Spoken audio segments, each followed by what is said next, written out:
the lion's share of the America First agenda and policies will be wrapped up in this reconciliation bill, from locking in the lower tax cuts, from the 2017 Republican tax reform to lower, regulatory barriers on energy, to dereg mechanisms like the REINS Act, and then, of course, reining in and bending the curve on runaway spending that's driving the debt. In addition, there's plus up for defense, for military readiness, and plus up for border security to give the president the resources to detain the millions of illegals who've come to this country over the last 4 years and deport. And that's all in that budget reconciliation that we passed out of the committee and then out of the House with a 1-vote margin, and now rests there in the Senate for them to take it up. Can you make a dent, that is, on cutting spending and reducing the deficit while still raising defense budgets and not really cutting into what they call entitlement spending, Medicare, Medicaid, Social Security, or at least reforming it? You can chip away at the margins with stuff like Voice of America or, et cetera. But in the end, aren't you going to have to make really tough political decisions to get this done? You're exactly right. So you can't avoid healthcare, welfare, and entitlements. We have a number of them on the list of reforms for reconciliation. Obviously, the president took off the list Social Security and Medicare, although there are some efficiencies to administer those programs and root out waste and fraud in those programs as well. That doesn't touch the benefit. But absolutely, that's what's driving the spending that is pushing us closer to a sovereign debt crisis.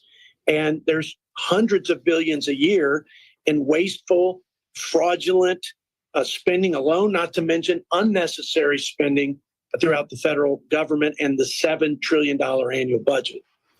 You mentioned Social Security, you mentioned Medicare. You didn't mention Medicaid, which is what a lot of Democrats are trying to get their constituents fired up about, that and things like the food stamp program, SNAP, they call it now. What's going to happen there? Do you see Medicaid and those services being cut or reformed? Well, I see them being reformed. I think right now every program is unsustainable given our deficits and debt. And you can achieve the $2 trillion goal in reconciliation, $2 trillion in reduced spending, without touching the benefits of Medicaid and these other means-tested welfare programs. These programs are broken and bureaucratic, and it doesn't serve those who depend on them, who qualify for them. It doesn't serve future vulnerable people in this country because they're not sustainable. And it darn sure doesn't serve the taxpayers who thought they were giving their money to help people in their time of need, not illegal immigrants who, by the way, get $9,000 per illegal immigrant for social services across the board. And $9,000 per illegal immigrant is more than we spend on U.S. citizens who are on Medicaid. In fact, it's more than we spend for our veterans on their military retirement benefits. Is it going to be, could it be enough to phase in, for example, changes to Social Security? Unfortunately for the budget, for budget writers, people are living longer. And is there a mechanism where you could possibly say, however many years out, add a year, add a year, add a year for people to be eligible and increase that age? Yes, there are common sense and pretty straightforward ways to make the Social Security system and the trust funds work and solvent and sustainable. But Medicare is more challenging, but it's doable. But when it comes to Medicaid and food stamps and some of these other programs where for example, there's not even a work requirement in Medicaid for able-bodied adults. That's the majority of people in the Obamacare expansion population of Medicaid. That's $120 billion in savings. That's the right thing to do. That will prevent people from being trapped in dependence on the government and generations of people in poverty. So these are good policies They're right for all involved, every stakeholder, including the taxpayer. But the big ones are going to have to be done on a bipartisan basis. Otherwise, they're used as a political cudgel against one another, and they end up not going anywhere. Yeah. Are there any absolute red line priorities that the White House has signaled to you? We absolutely have to have this in a final bill, or we won't sign off. Well, I think most Republicans are mostly focused on locking in the Tax Cuts and Jobs Act, because those tax cuts expire at the end of this year. It would be a 22% tax hike on the average American. But here's the thing. They're not free. That is, there is a deficit impact to cutting taxes. And most Republican circles don't emphasize that enough, don't recognize and consider that. So what we have to do is cut the taxes, and we have to cut regulations with it and other good economic policies. But the worst thing we could do to this economy is not offset the impact of the deficits and let the deficit grow, crowd out more private capital so that we can experience growth and risk a sovereign debt crisis and undermining the dollar's reserve currency. That is the biggest threat, and that's the biggest drag on our growth. So we can do both at the same time. That's what our budget resolution framework does. It's a balanced budget resolution framework. It forces us to cut spending, eat our vegetables as we're cutting taxes and doing all the pro-growth stuff. Well, speaking of taxes, I mean, is there a way on the other end to increase revenue at all, like you said, instead of just trying to cut everything with pay-fors? Are there any plans to raise more money? Well, I'd say a couple of things. There are some pay-for revenue streams on the immigration side, but it's not significant. I think it's good policy, and there's some fines that go with not abiding by immigration laws, but that's not significant. I mean, we're talking about a $36 trillion debt and $2 trillion annual deficit. So I think other streams of revenue, I think, are not predictable when you talk about tariffs. But for example, in the tax code, there's a lot of savings from tax breaks for special interest groups and loopholes. The biggest one on the list of targets is the green energy or climate-related tax subsidies. I mean, from electric vehicles to renewable energy, all these tax credits that are really cash tax programs to some of these renewable and green energy corporations. Those things were distortive of the energy markets. They made prices go up for consumers. They threatened our bread and butter base load, 80% of which is fossil fuels, oil and gas. So that represents about $700 billion in savings. And then, of course, the much debated state and local tax deduction, the SALT tax, that was about $800 billion in pay for.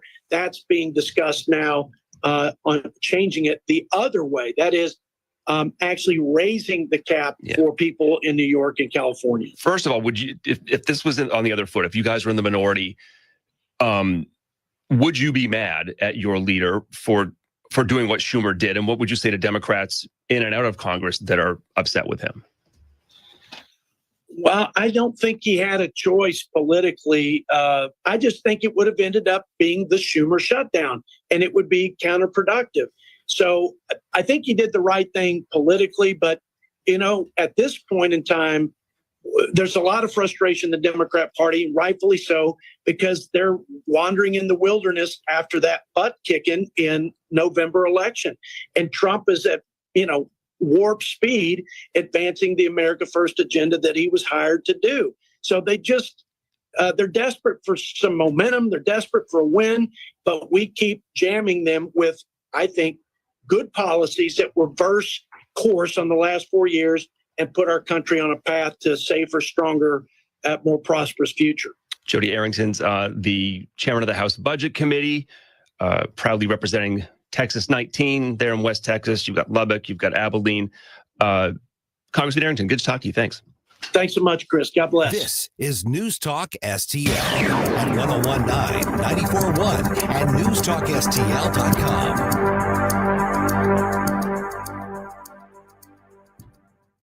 Emergencies strike at any time without warning. When they do, food disappears fast. That's why prepared Americans trust My Patriot Supply, the leader in long-term emergency food storage, to protect their families. For a limited time, order their best-selling 4-week emergency food supply and get 4 free 72-hour food kits. That's 12 extra days of food at no extra cost. That's nearly 2 weeks of extra food, free, to keep your family secure. Plus, free shipping. Order by 3 p.m. for same-day shipping. All kits deliver 2,000 calories per day of easy-to-prepare meals with a shelf life up to 25 years. These kits that have been rated 4.8 out of 5 stars by tens of thousands of folks like you. When the next crisis hits, you'll be ready. Stock up now at MyPatriotSupply.com before this deal disappears. Go to MyPatriotSupply.com for your 4-week emergency food supply and 4 free extra food kits. MyPatriotSupply.com.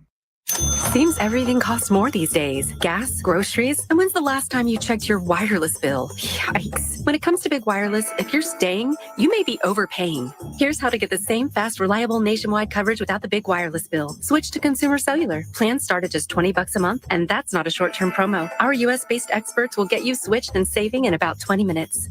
Call 1-888-FREEDOM or visit consumercellular.com and start saving today. Plans include $5 credit for auto pay and e-billing. Greg is a real Prevagen user, and this is his story. Hi, I'm Greg. I'm not an actor. I'm just a regular person. 8 years ago, I just didn't feel like I was on my game. I started taking Prevagen, and I want people to know that Prevagen has worked for me. Give it a try. I want it to help you just like it has helped me. Prevagen, at stores everywhere without a prescription. This product is not intended to diagnose, treat, cure, or prevent any disease. Testimonialist was compensated for their... On the next, Larry Connors, USA. Talks continue regarding Ukraine, Russia, the Mideast in Gaza, and Iran. But where's the peace? Larry Connors, USA. Now, weeknights 6 until 8 on News Talk STL. I'm Dr. TJ, owner of the Institute of Natural Health, co-owner of Optimal Nutraceuticals, and the host of Wellness One. Wellness One is designed to cut through the nonsense and provide you common sense, science-based information regarding health and wellness. On the show, we discuss topics like thyroid health, gut health, hormone optimization, and many others. Our show airs Saturdays at 10 a.m. and 2 p.m. and Sundays at 11 a.m. and 3 p.m. right here on Newstalk STL. And you can visit us at inhstl.com. That's inhstl.com. Hey folks, Jamie Allman here. Exciting things are happening at the Hideout in High Ridge, famous for the Sunset Patio, 4 big screen TVs, live music and events, and of course, the wings. The Hideout now has a brand new menu featuring handcrafted burgers and new items like their signature sunset dip and Dave's Chili. And now a second location, the Hideout at Sugar Creek Golf Course in High Ridge, featuring great event space. You can stop by for lunch or dinner. The new 2025 Hideout and the new Hideout at Sugar Creek Golf Course. We'll see you there. Hey, it's Vic. Are you worried about rising taxes? Well, you're not alone. With government spending outpacing revenue, many Americans fear a tax hike is on the horizon. But here's the good news. You have options. Chris Cooper of Serenity Wealth Management specializes in tax-efficient strategies for income planning, legacy, and growth. Chris knows your money will go to one of 3 places: the government, healthcare, or your family and charities. Shouldn't your loved ones come first? Don't let Uncle Sam be your biggest beneficiary. Take control of your financial future today. Visit SerenityNowTax.com for your free copy of Chris's book, The New Holistic Retirement. Serenity Wealth Management, because you deserve peace of mind in retirement. Request your free book today at SerenityNowTax.com. That's SerenityNowTax.com to get your free copy of The New Holistic Retirement. That's SerenityNowTax.com. Serenity Now! With Chris Cooper. Investment advice offered through Fortis Capital Advisors, LLC. Agree. I think conservatives have it wrong. Or disagree. I couldn't agree with you more. The conversation happens here. I agree with you on Trump. I'm shaking my head. I'm one of your liberal Democratic listeners, and I don't get why any of this even matters. Because your voice matters. Everybody told him he couldn't do it. and then he did do it. That's what you got to do. You got to play hardball. I want to hear what people would think and be able to talk about it. 101.9 and 94.1 News Talk STL. For this and available at noticias.foxnews.com, the Fox Noticias YouTube page, and Fox Nation. Or listen and follow the podcast at foxnewspodcast.com or wherever you get your favorite podcasts. Now, a look at what's happening from the Fox News Rundown. It's Thursday, March 20th. I'm Chris DeMayo, and this is the Fox News Rundown. Today is the first day of spring. An annual event that draws thousands is about to kick off in Washington, D.C. With the annual Cherry Blossom Festival welcoming the start of spring. 1.5 million people are expected to travel to the nation's capital, as visitors will not just get a chance to see the iconic cherry blossoms, but also can take part in a number of events organizers say promote, quote, traditional and contemporary arts and culture. Fox's Ryan Schmelz. I'm Chris DeMayo. This is the Fox News Rundown. This is the Fox News Rundown. This is News Talk STL on 101.9, 94.1, and newstalkstl.com. Colombo and Company. The Trump administration calls recent attacks on Tesla acts of domestic terrorism. We'll get you the latest Thursday. Plus, Mo Rep Justin Sparks at 2:20 and Dr. Randy Tobler at 3:05. Live and local weekdays at 2 on News Talk STL. As someone who practiced law for nearly 20 years, I can tell you it's important to have your own attorney who can help you through all of life's transitions, assist you with all your legal needs. At Civia Law, they do just that. They specialize in helping you veterans as well with your veteran benefits. They also do estate planning, elder law, real estate, business matters, and more. The attorneys at Civia Law standing by to assist you and yours today. Check out all they've got to offer, including special online forms at civialaw.com. 833-995-WILL. That's 833-995-WILL. Spring storms are on the way, and your home needs to be ready. At Connor Roofing, we specialize in roofing, siding, and gutters to protect your home from the elements. Don't wait for leaks or damage to strike. Our expert team will ensure your home stays safe and secure all season long. Call Connor Roofing today at 314-375-7475 for an inspection so you can enjoy the beauty of spring leak-free. Look us up at ConnorRoofing.com. That's CONNER Roofing.com. And remember to count on Connor. Tony Colombo here for Gutter Pros, your all-in-one gutter service team that brings years of experience and quality that's affordable right to your doorstep. We discovered Gutter Pros a few years ago when we bought our home and inherited a gutter issue that was on the road to becoming a potentially big problem, but thanks to Gutter Pros was stopped before causing any major damage. They've also repaired the siding on our home because along with gutter repair, gutter installation, and leaf protection, the Gutter Pros are also the best for siding repair and installation. Learn about all the ways Gutter Pros can help your home at gutterpros.com. Hey, it's Susie Moore to tell you about Michael's Flooring. Michael's is known for quality, variety, and an all-around great experience. Installing new flooring should be exciting, not a hassle you dread. Michael's has solved that, and their long list of happy repeat customers is proof. They've been locally owned and operated for more than 30 years. Carpet, hardwood, laminate, luxury vinyl, ceramic tile, it doesn't matter. Michael's Flooring, with 3 locations, St. Peter's, Darting Prairie, and Creve Coeur, or online at igotfloored.com. That's igotfloored.com. The O'Reilly Update, brought to you by Seavers JCB. Visit them at their St. Peter's location. Bill O'Reilly here, and I'm warming up. Stand by for the O'Reilly Update Morning Edition. But first, is home title fraud a threat to you? With one forged document, criminals can take your equity. Now, I trust Home Title Lock's $1 million triple lock protection. They provide 24/7 monitoring, urgent alerts, up to $1 million to restore your title if fraud occurs. Get a free title history report and personal title expert access, a $250 value just for signing up. Please go to HometitleLock.com, use promo code BILL250, and make sure you're not already a victim. On this Thursday, it is only midweek, and the news cycle continues to be a tsunami where things are changing at light speed. Let's run it down. Apparently, the ceasefire concept in Ukraine is moving forward. Trump and Zelensky are now pals again, according to Secretary of State Rubio. They're agreeing with all kinds of ceasefire tenets. That, of course, is to put pressure on Putin, the evil one, who must also sign off on this ceasefire.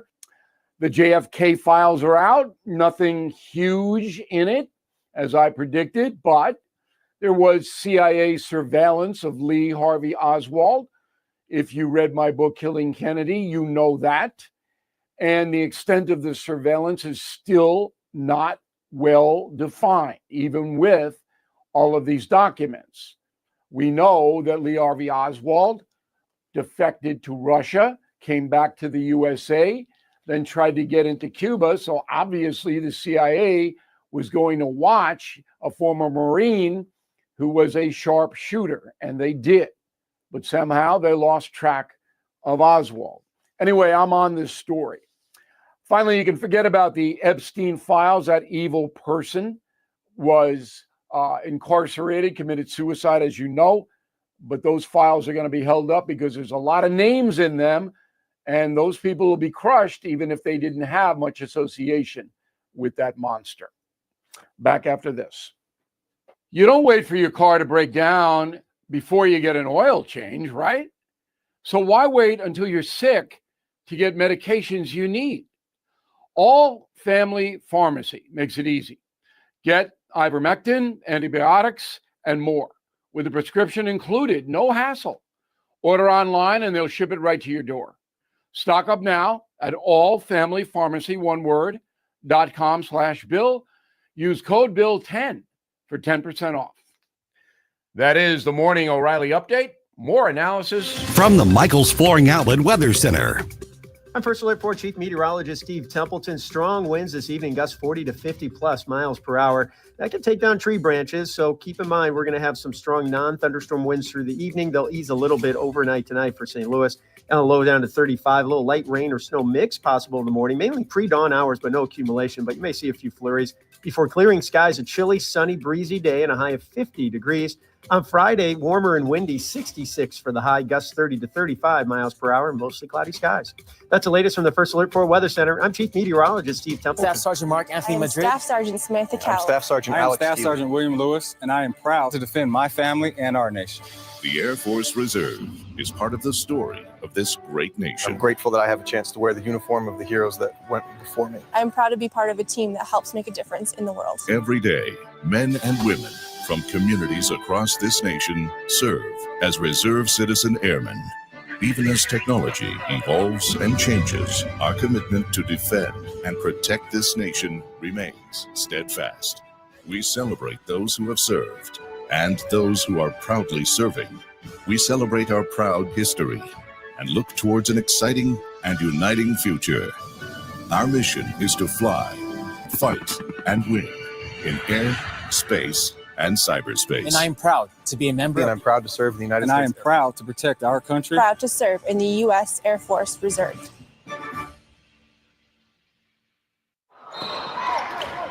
Have you noticed bad behavior has become normalized at interscholastic athletic events? Some fans seem angry. They lack civility toward one another. Some even get aggressive and unruly. Time out! What is going on? This has to stop. Let's not forget, school sports aren't just about winning. And they're definitely not an excuse to take your frustrations out on the official or the opponent. They're about teaching lessons like perseverance, respect, and empathy, so students can learn and grow as people, not just as players. We all have a role to play in setting a good example for our students and teaching them these important values. So fans, it's time to step up your game and behave positively at interscholastic athletic events in Missouri. This message presented by the MSH SAA and the Missouri Interscholastic Athletic Administrators Association. News, analysis, opinion. It almost seems common sense, but, alas, common sense isn't so common these days. News Talk STL.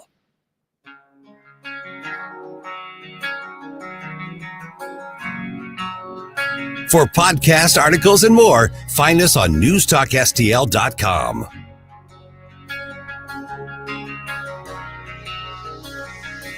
Let's get the day started right. This is Mike Ferguson in the morning on News Talk STL.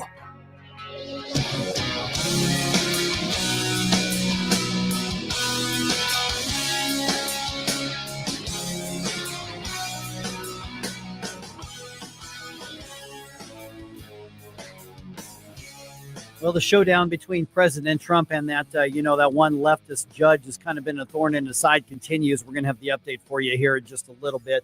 Hey, good morning. Happy Thursday to you. Mike Ferguson here. Thanks for making News Talk STL part of this morning for you. Don't forget, check out that app, the new app that we've got. I'm serious. Play around with it. There are a lot of ways to get involved in the conversation from the app, including voice messages to us, texting to us, and you can call us right from that app. So play around with it. It's going to be a lot of fun. All right, big job on the plate of the president and Congress. And, of course, there's a lot of big jobs going on right now. But one of the biggest is, all right, deciding how they're going to budget and spend our money. And the president and the Republicans got elected on a platform of reducing that waste, reducing that fraud, cutting spending, reducing government. But they haven't done that so far. I mean, DOJ has found a lot of stuff to cut, and that's all tied up in the courts. But the budget and the spending is the same as it's been since the Biden administration. So how do they get the job done, and how patient should we be? On Wednesday's program, we had a chance to visit with Brandon Arnold from the Nat'l Taxpayers Union, and he gave us his insight. When I say what's next, obviously there's a lot of moving parts because where we're at right now, I think a fairly disappointing continuing resolution, the status quo, basically Biden era level of spending. We couldn't get any cuts of any significance here, but we're told just give us the 6 months. We promise we're going to really start cutting and reining in government by the time this one runs out and we have to have a new one. I'm not going to hold my breath on that.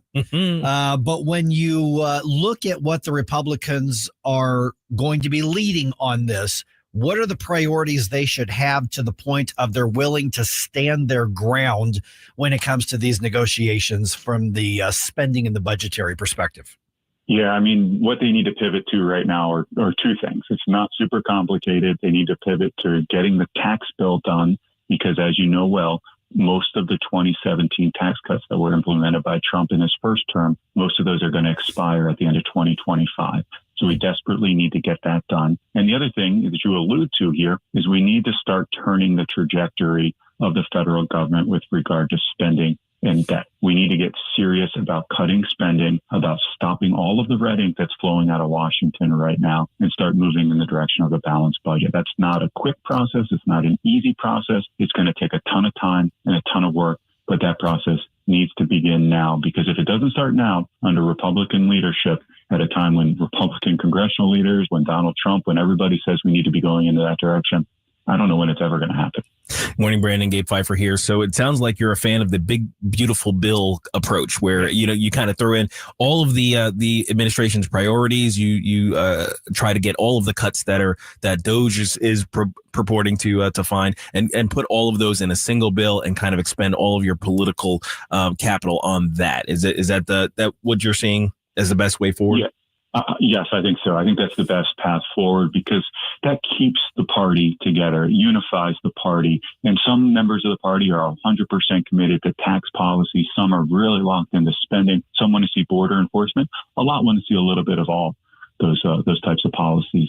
But this holds the conference together. And given the fact that margins are razor thin in the House and the Senate, but particularly the House, it's really important to have that party unity going into these really difficult conversations. We're already seeing people starting to get a little weak in the knees when it comes to making spending cuts, particularly over popular programs like Medicaid. Incidentally, they haven't passed anything that cuts Medicaid. Oh, of course it tees up a process that could possibly cut Medicaid down the road. But people are already getting weak-kneed about that, which means we really need to think about holding the party together, making sure each and every Republican in Congress supports this package. Now, we know this has to go through by the end of the year, but how important is any other aspects of the timing in actually accomplishing this? Yeah, I think it needs to happen sooner for two reasons. And one is we're already seeing a lot of uncertainty in the economy right now, particularly in financial markets, but more broadly than that. And we can point fingers at that. My sense is a lot of that comes from tariffs, but not just tariffs. There's other policies in play right now. Of course, the economy is very large with a lot of facets to it. So we need a jolt of positive economic news that will get the country back on track. And I think that's really one of the underpinning concerns about why we need to lock in those tax cuts from 2017, make them permanent. That will help the economy recover. And the other thing we need to be very mindful of is the debt ceiling. The debt ceiling will once again rear its ugly head this summer. We don't know precisely when, but the House package, the House Republican budget, tees up a debt ceiling increase that will take this issue off the table without having to negotiate with Democrats. And we all know that if we go through that negotiation process with Democrats, they're going to want major concessions. And those are probably going to be concessions that we don't like very much. They're going to be undoing work of DOGE. They're going to be undoing some of the spending cuts that we need to implement, or they're going to be trimming away at some of the tax policies that we'd like to see implemented as part of this bill. So that needs to go in this one big, beautiful bill to make sure that it's a Republican approach, not a bipartisan approach, when it comes to making the spending cuts in exchange for the debt ceiling increase. Now, isn't the debt ceiling, though, the one thing that could hold the spending in line? I mean, we want to talk about shrinking government, shrinking spending. Why would we increase the debt ceiling and allow more debt and more spending? Seems to me that's a safeguard when it comes to the spending that's already out of control. Yeah, I'm a fan of the debt ceiling because I do think that has been a tool that we've used in the past, even under Democratic presidents. We famously used the debt ceiling during Obama's term in 2011 to get the Budget Control Act, which made some modest but significant cuts to federal spending. Again, under the Biden administration, we were able to enact some restraints on federal spending. But I think because this is happening in the context of an overall package that cuts spending, I think it's appropriate to put it in this bill. And I think if we don't put it in this bill, those negotiations are going to unwind spending, not lead to spending reductions. That's, I think, the most likely outcome, which is why it needs to go in the big, beautiful bill if we're going to hold the line here. Good morning, Brandon. Stalponticus here. For me, one guy I haven't heard much about, and I'm wondering what your thoughts are about Senate Majority Leader John Thune, who it seems as though has done a decent job, but we haven't heard much about the work that he's doing behind the scenes. Any thoughts from you regarding Mr. Thune?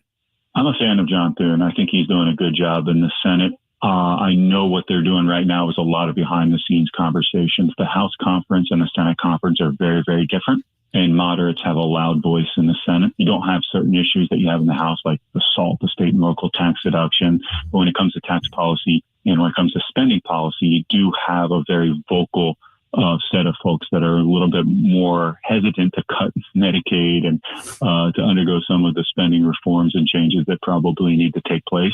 So I think he's doing a good job so far. He's new on the job, but I think he's trying to hold together a diverse conference when it comes to ideological viewpoints. And the other thing they're doing behind the scenes is trying to assess the situation with regard to the tax bill. What can they get through this reconciliation process, this arcane Senate procedure that we used back in 2017 that we need to utilize again to avoid the filibuster, which would allow Democrats to kill this package altogether. All right, we're visiting with Brandon Arnold, Executive Vice President of the Nat'l Taxpayers Union. We're going to tell everybody how to find you online and on social media here in just a couple minutes, Brandon. I guess one of the other fears that I've got as we've sort of kicked the can down the road again for 6 months or whatever it's been, is that as we approach the end of 2025, and I agree the tax cuts are number one crucial, they've got to be made permanent, but we're also starting to get into the 2026 election cycle. And if we think some of the knees are getting a little bit weak now, that's only going to get worse the closer we get to election cycles, especially in some of these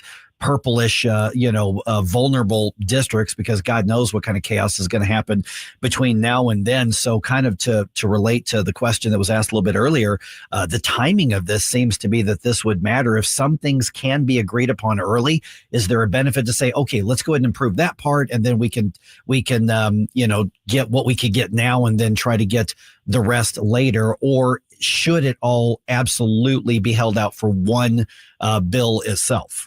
Yeah, I mean, I think keeping the bill together is the smartest path. And I get it that, scoring those wins would be valuable. Getting those political points on the board would be valuable. I just don't think you're going to get as many points on the board at the end of the day when you add them all up if you wait and try to do multiple packages.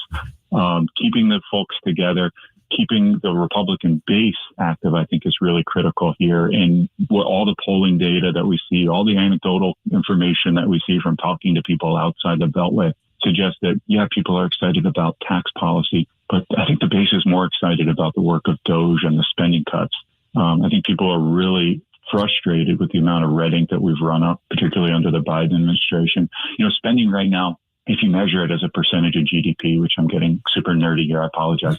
But if you measure spending here, we're at a level that, with the exception of the financial crisis of 2009 and the exception of COVID, we're at spending levels now that we haven't seen since 1946. Spending is completely out of control. And I think people get that. People understand all of these programs have ratcheted up. It's been a one-way ratchet. We've increased spending, but after these crises have subsided, we haven't reverted it back to normal levels. So just getting spending back to 2019 or 2020 levels would be an enormous victory, would make our country so much healthier financially. And average people see that, and they want to see the direction of this country start to turn around. And I think that's why Republicans can't afford partial wins here. They need to get a really big, sizable win. If they're content with just half a loaf in these conversations, I'm not sure the other half is ever going to materialize. All right. And to follow what you do at National Taxpayers Union, people look you up online where? Yeah, we're at ntu.org, National Taxpayers Union. We're also on all the social media outlets you'd expect, Twitter/X, Facebook. And of course, you can watch a lot of our videos and so forth on YouTube as well. All right, Brandon, thanks again for the conversation, man. My pleasure. Thanks for having me. All right, 314-912-1019. Let me know your thoughts on that. This is 1019 and 94.1 News Talk STL.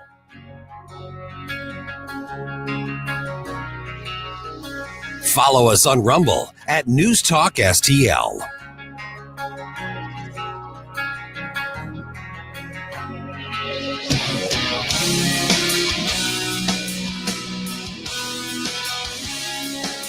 Get up, St. Louis. It's Mike Ferguson in the morning.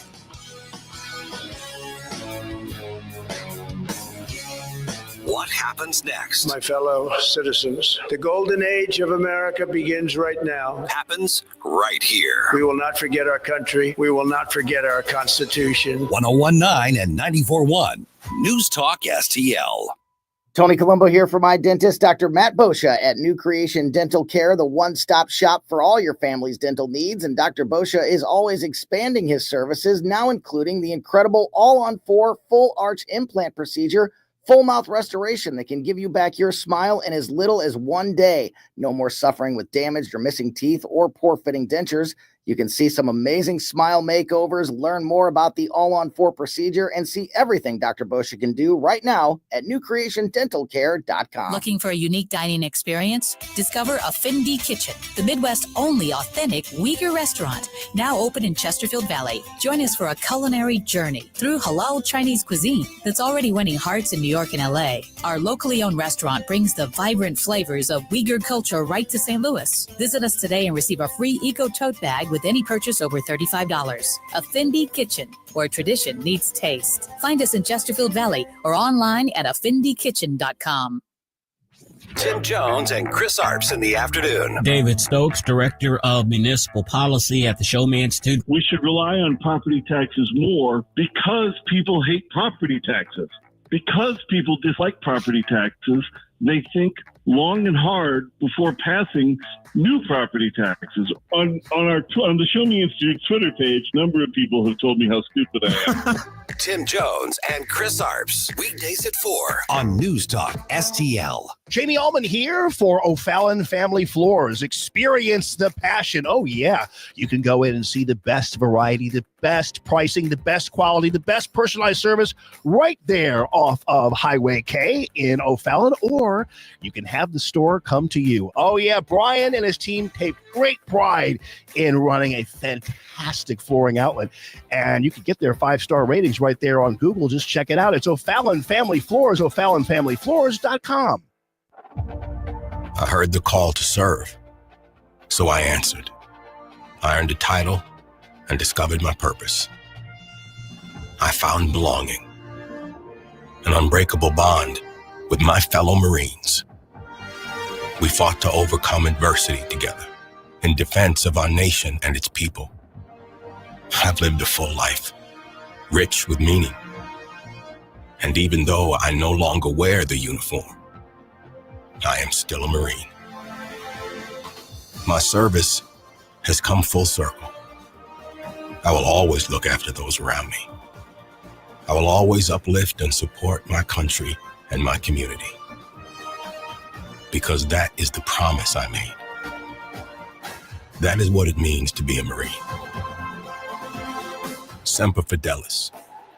Always faithful, always Marine.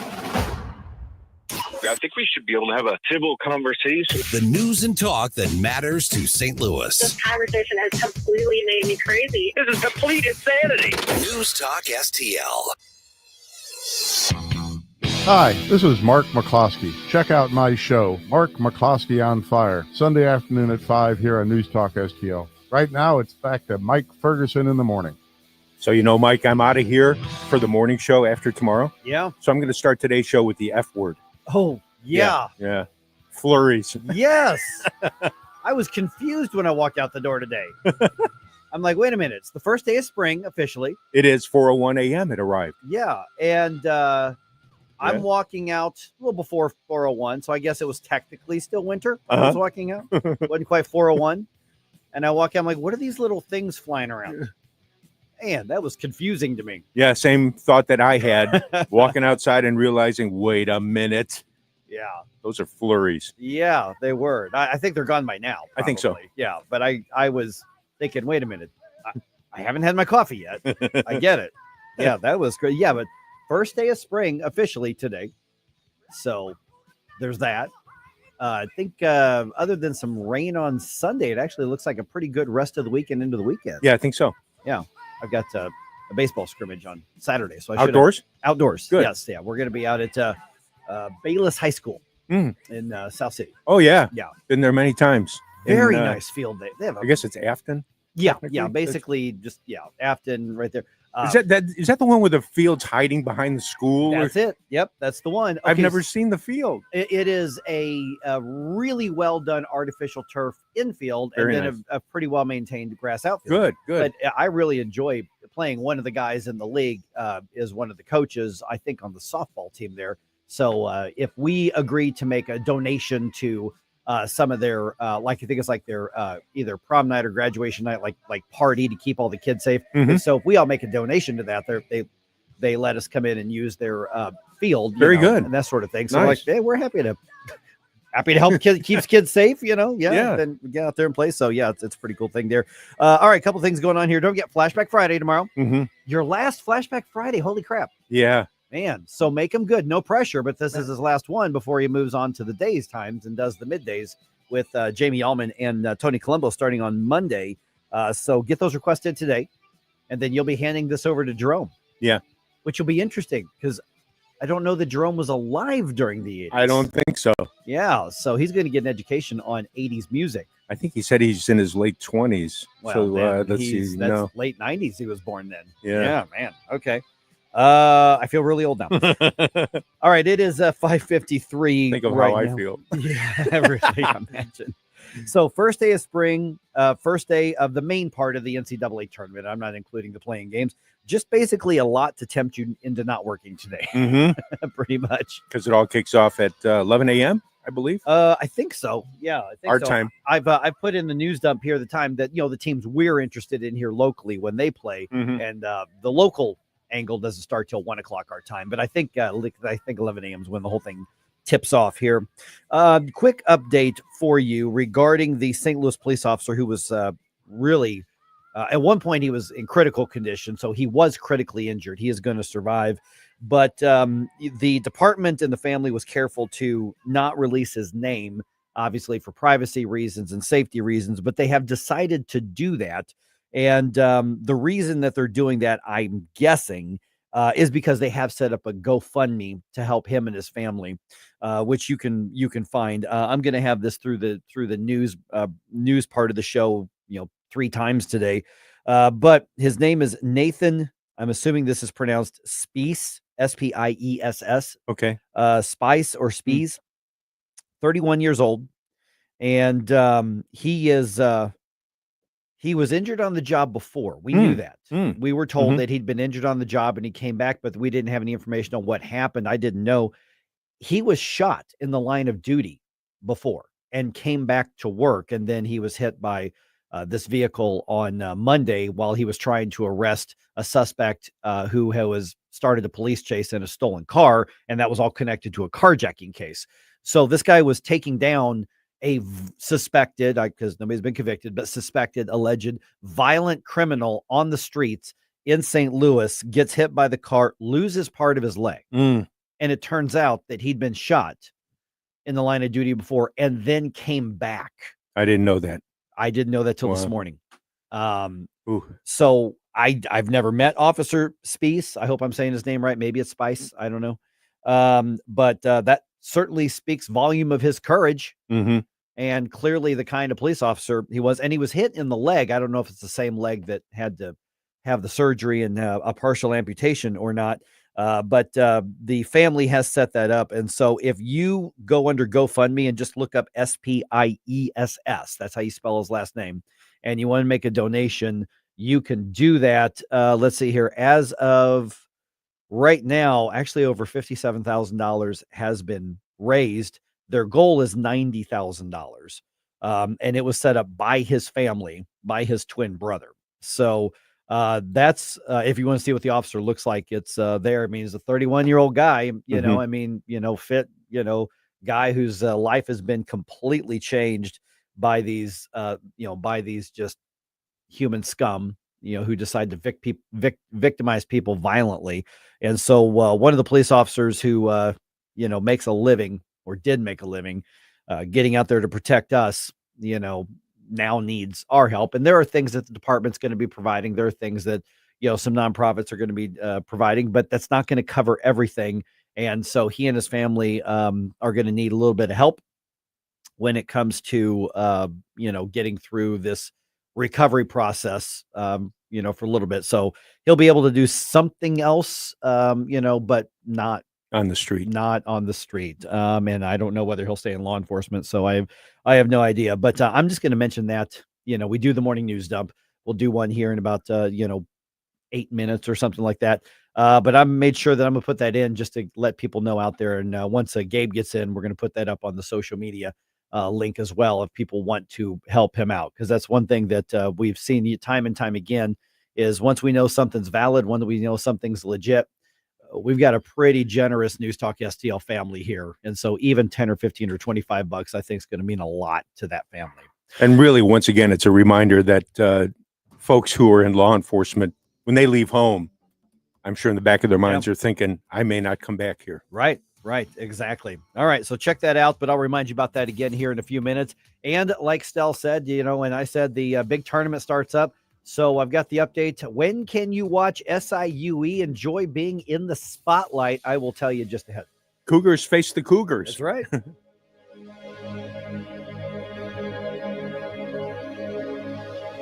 Nate Lucas here for the Village Bar in the heart of Des Peres. Since 1948, the Village Bar has been the go-to destination for delicious food, cold drinks, and unbeatable atmosphere. Savor their famous wings, burgers, and onion rings, or grab a drink from their fully stocked bar. Catch all the big games and enjoy the company of their friendly staff. Plus, don't miss the 1879 Distillery, a one-of-a-kind experience right next door. The Village Bar offers the best value in town. Find the Village Bar on Facebook and come experience where history meets great times. You'll be glad you did.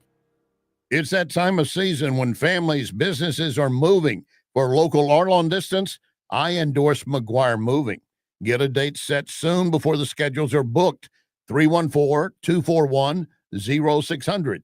241-0600. McGuire is constantly giving back to our veterans, such as support dogs for our brave. So with McGuire, you're getting excellent service and helping our vets. McGuireMoving.com.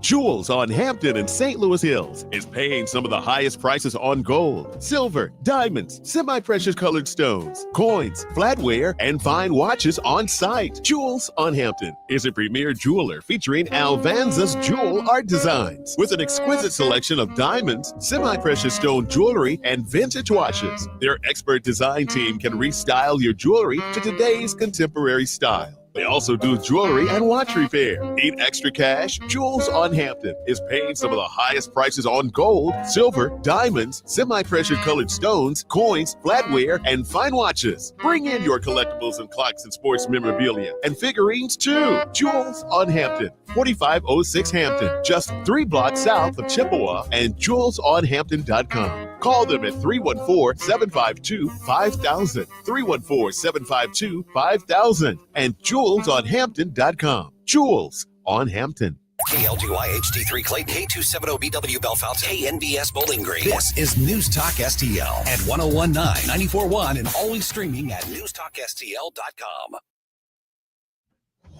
News this hour from townhall.com. I'm Rich Thomason.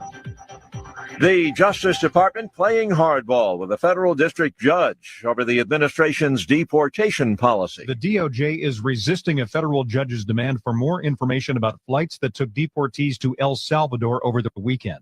It argues that the court is intruding in the executive branch's authority. White House Press Secretary Caroline Leavitt. We have judges who are acting as partisan activists from the bench. The administration has until noon today to either provide the requested information or to make a claim that it must be withheld because it would harm state secrets. Greg Clugston, the White House. An executive order expected to be signed today by President Trump could set the stage for a constitutional showdown. The order abolishes the congressionally created Department of Education. Doing away with the agency is something Mr. Trump had promised during the campaign. The Israeli military reinstating a blockade on northern Gaza, including Gaza City. The move comes as Israeli airstrikes on Hamas targets in Gaza increase in intensity. Palestinians say there have been heavy civilian casualties. Military leaders from countries across Europe and beyond meeting outside of London, discussing specifics of an international peacekeeping force for Ukraine. The power of prayer on full display in the Oval Office, with clergy members visiting the president the other day. The White House posted an image of the leaders gathered in prayer around President Trump as he sat at his desk. In February, President Trump signed an executive order to establish the White House Faith Office as part of the Domestic Policy Council. The order states the new office will consult with faith leaders on various topics, including defending religious liberty. That's correspondent Tasha Stevens. On Wall Street, stock futures have turned negative. The Dow futures down 267 points. NASDAQ futures off 184. More on these stories at townhall.com. Important Social Security news. President Trump's Doge chief, Elon Musk, says Social Security is a Ponzi scheme. And he says there's so much fraud, it's the big one to eliminate. Now, Rob Finnerty is on Newsmax tonight, warning that your Social Security could be in danger. Already, Doge is slashing half the Social Security offices across the nation. Rob Finnerty says that's wrong. Millions will find their benefits denied. You paid into Social Security all your life. Now, Rob Finnerty exposes the lies about Social Security and why it must be protected. Watch Rob's special series on the dangers to Social Security at 8 p.m. Eastern Time. Find Newsmax on all major cable systems, or download the free Newsmax app. Millions of Americans are switching to Newsmax because it's news they can trust. It's real news. From the Michaels Flooring Outlet Weather Center. I'm First Alert 4 Chief Meteorologist Steve Templeton. Strong winds this evening, gusts 40 to 50 plus miles per hour. That can take down tree branches, so keep in mind we're going to have some strong non-thunderstorm winds through the evening. They'll ease a little bit overnight tonight for St. Louis. Down low down to 35. A little light rain or snow mix possible in the morning, mainly pre-dawn hours, but no accumulation. But you may see a few flurries before clearing skies. A chilly, sunny, breezy day and a high of 50 degrees. On Friday, warmer and windy, 66 for the high, gusts 30 to 35 miles per hour, mostly cloudy skies. That's the latest from the First Alert 4 Weather Center. I'm Chief Meteorologist Steve Templeton. This hour of News Talk STL brought to you by Piccadilly Palace, located in Union, Missouri. The ultimate family fun center is Piccadilly Palace. Call 314-860-6418 or visit piccadillypalace.com. At Complete Forestry Mulching, we're not just clearing land, we're creating possibilities. Brian Akers, owner and longtime supporter of News Talk STL, and our team helps property owners reclaim their land by eliminating invasive species and unwanted brush. Whether you're creating hunting paths, expandable usable space, or establishing clear property lines, we'll transform challenging terrain into pristine landscapes. Our state-of-the-art equipment doesn't just clear, it creates a protective layer of natural mulch, preventing erosion and keeping your soil healthy for years to come.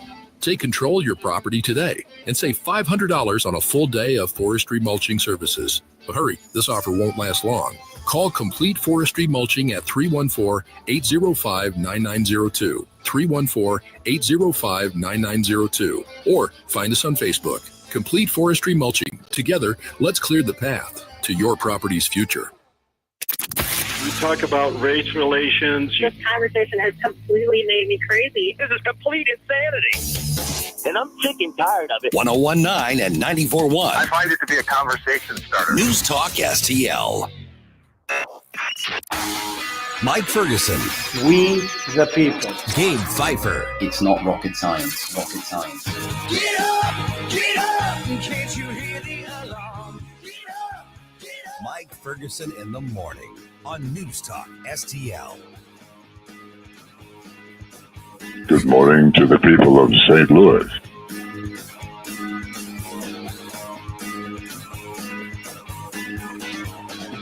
So, Gabe, did it feel any difference to you when you walked outside this morning? Yeah, it was colder than yesterday. Okay. That's because spring arrived. Yeah.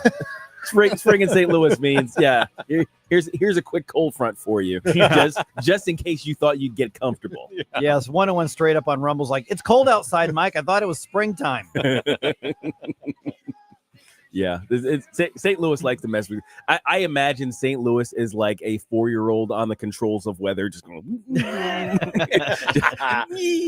just playing with buttons and knobs and whatnot. Pretty much. Leave it alone, kid.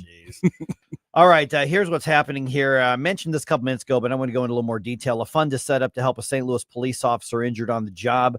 Also, the administration's border czar says arrests and deportations will continue regardless of what a court says. And there's a little bit of a kind of a mini theme today we're going to come back and forth to, because it goes through a couple different stories that I found here. Do leftists really understand that domestic terrorism is, bad thing? Yeah. I'm not sure they do. I mean, I have no interest in rehashing. This is bad. We know this is bad. We're right, they're wrong. Okay, fine. Yeah. But I'm really hoping somebody, I always want our leftist listeners and viewers to call. Yeah.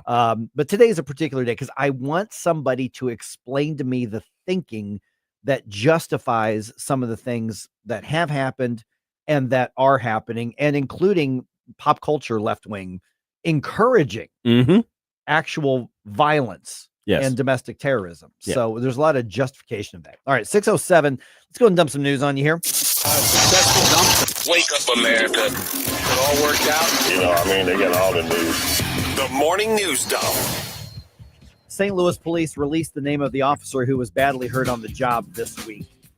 31-year-old Nathan Spies. I think I'm saying this, Spies, maybe, S-P-I-E-S-S. He was run over by a vehicle while he was trying to arrest a suspect on I-70 on Monday. Now, he's already been through 2 surgeries for this injury, one to have part of his leg amputated because of that impact. Spies, what do we think it is? Probably Spies? I think it is. Spies. Okay. Is a 6-year veteran of the department, and he returned to duty after being hurt on the job in the past. And I found out this morning that the injury that he came back from was being shot in the leg. Oh, come on. Yeah. Now, I don't know which leg, but yeah. And he comes back, and then this happened. A GoFundMe has been set up to help him and his family through this recovery period. Spies is spelled S-P-I-E-S-S. If you want to look that up on GoFundMe and find it, I've just put the link on Rumble. Gabe, can we get that up on the other ones? I will get it on the other social medias. Yes. Okay, fantastic. All right, other things that are happening here. Let's see here. The Trump administration continues the fight against, I normally would be saying a fight against violent, illegal alien gangs victimizing Americans. But here's what it actually is. The Trump administration continues its fight against a federal judge who issued a temporary block on deportations. The order came as 2 planes full of illegals, some believed to be with the Tren de Aragua, were headed to El Salvador. Trump administration border czar Tom Homan was on the Ingram angle on Fox, and he says that order has not stopped ICE from their mass deportation operation. No, we're out there arresting people every day. We're doing several operations across the country right now, including TDA. So we're going to keep arresting them, we're going to keep detaining them, we're going to keep removing them. We're not slowing down. We're keeping President Trump's promise. DOJ lawyers say that the flights were already outside of U.S. airspace when the judge issued that order. President Trump calls for the judge's impeachment. And of course, that drew a rebuke from Chief Justice John Roberts. And we're basically living in one great big civics lesson right now. Yes, absolutely. Which we're going to talk to Chris Arps about that in a little bit here. But now the judge is basically saying, okay, I demand all this information like yesterday. And the White House was like, no. Okay, I'm extending it. But if you're going to do any more deportations, you have to clear it with me first. No. Yeah, that's what they should say, basically, and let the judge issue something else and then run that up the line here as well.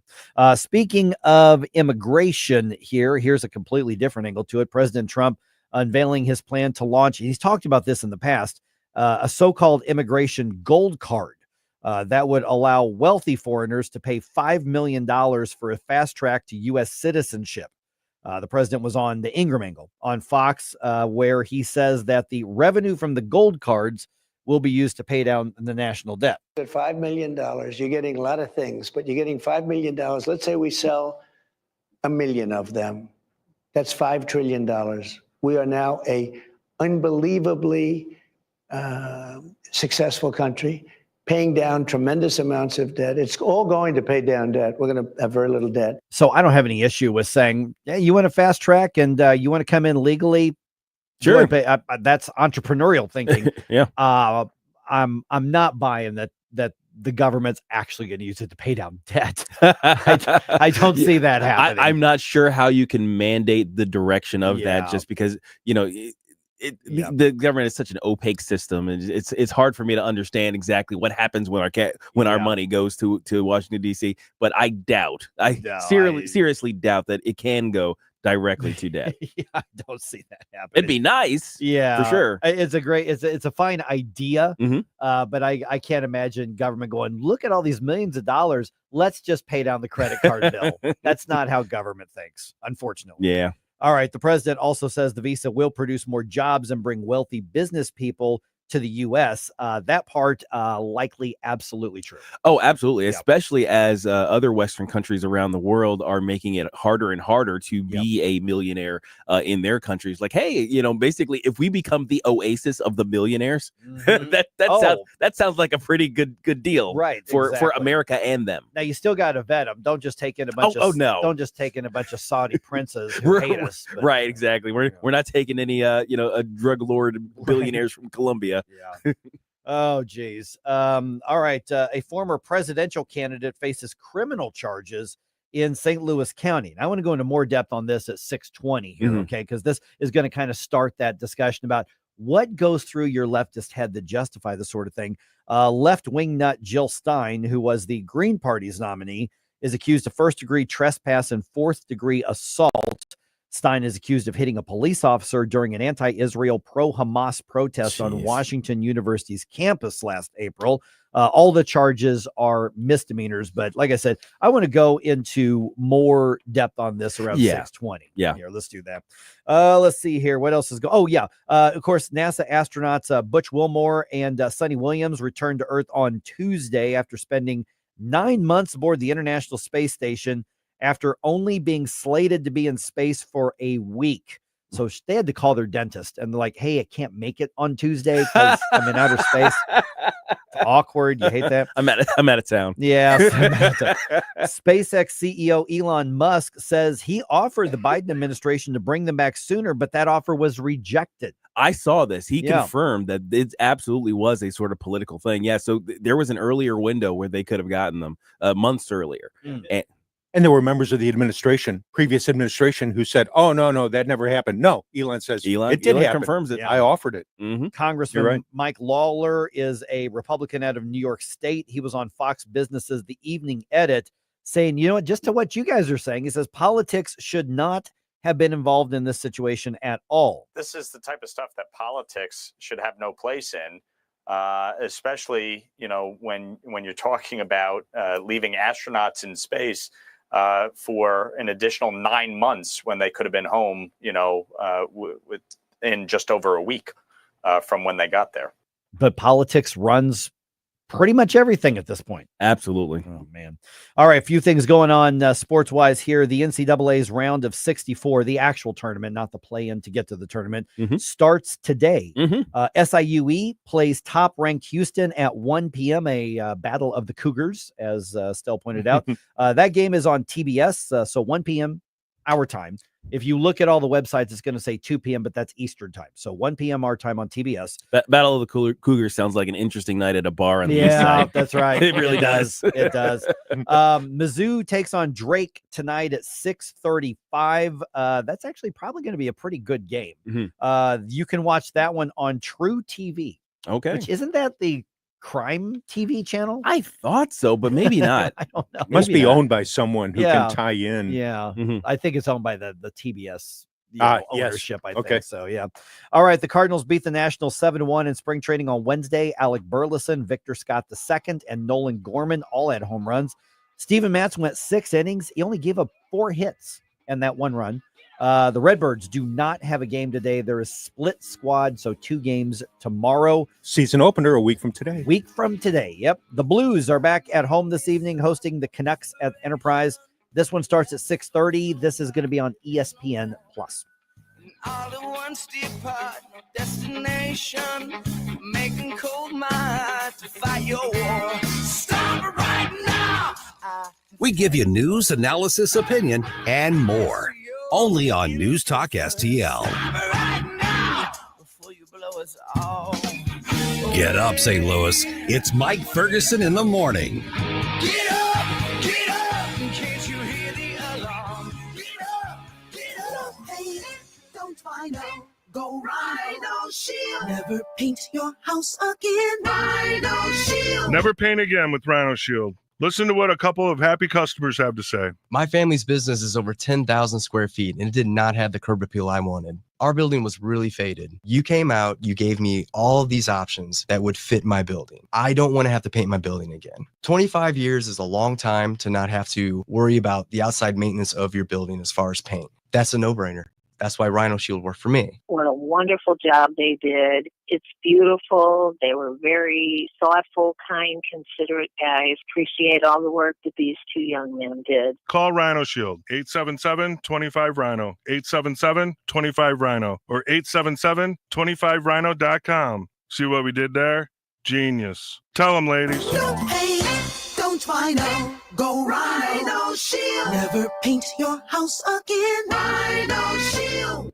Hey, News Talk STL listeners, this is Levi, CEO of Reach Reproductive Health. There was a huge gap left when the biggest pregnancy center in St. Louis had to close their doors right after Amendment 3. But by God's grace and power, Reach has been able to step into that space. We have acquired Thrive centers and are continuing operations in greater St. Louis. I have a request for you. Would you pray and consider getting to know Reach more? We are here to see babies saved and families transformed by the power of Christ. Get to know us on our Reach community website, outreachforlife.org. That's outreachforlife.org. Jamie Allman here, tossing and turning over retirement worries. You're not alone. 3 out of 4 Americans share your concern about having enough saved. But here's the thing. A comfortable retirement isn't out of reach, even if you're planning for 30 or 40 years ahead. Every day, Jeff Portman from the Gemini Wealth Group helps people avoid the critical mistakes that can derail their retirement. Build your path to financial confidence. Visit GeminiWealthGroup.com or call Jeff directly at 314-888-0123. Securities and advisory services offered through LPL Financial, a registered investment advisor. Member FINRA SIPC. This hour of Mike Ferguson in the morning is brought to you by Stifel. Request a portfolio review from your Stifel financial advisor at stifel.com. That's STIFEL.com.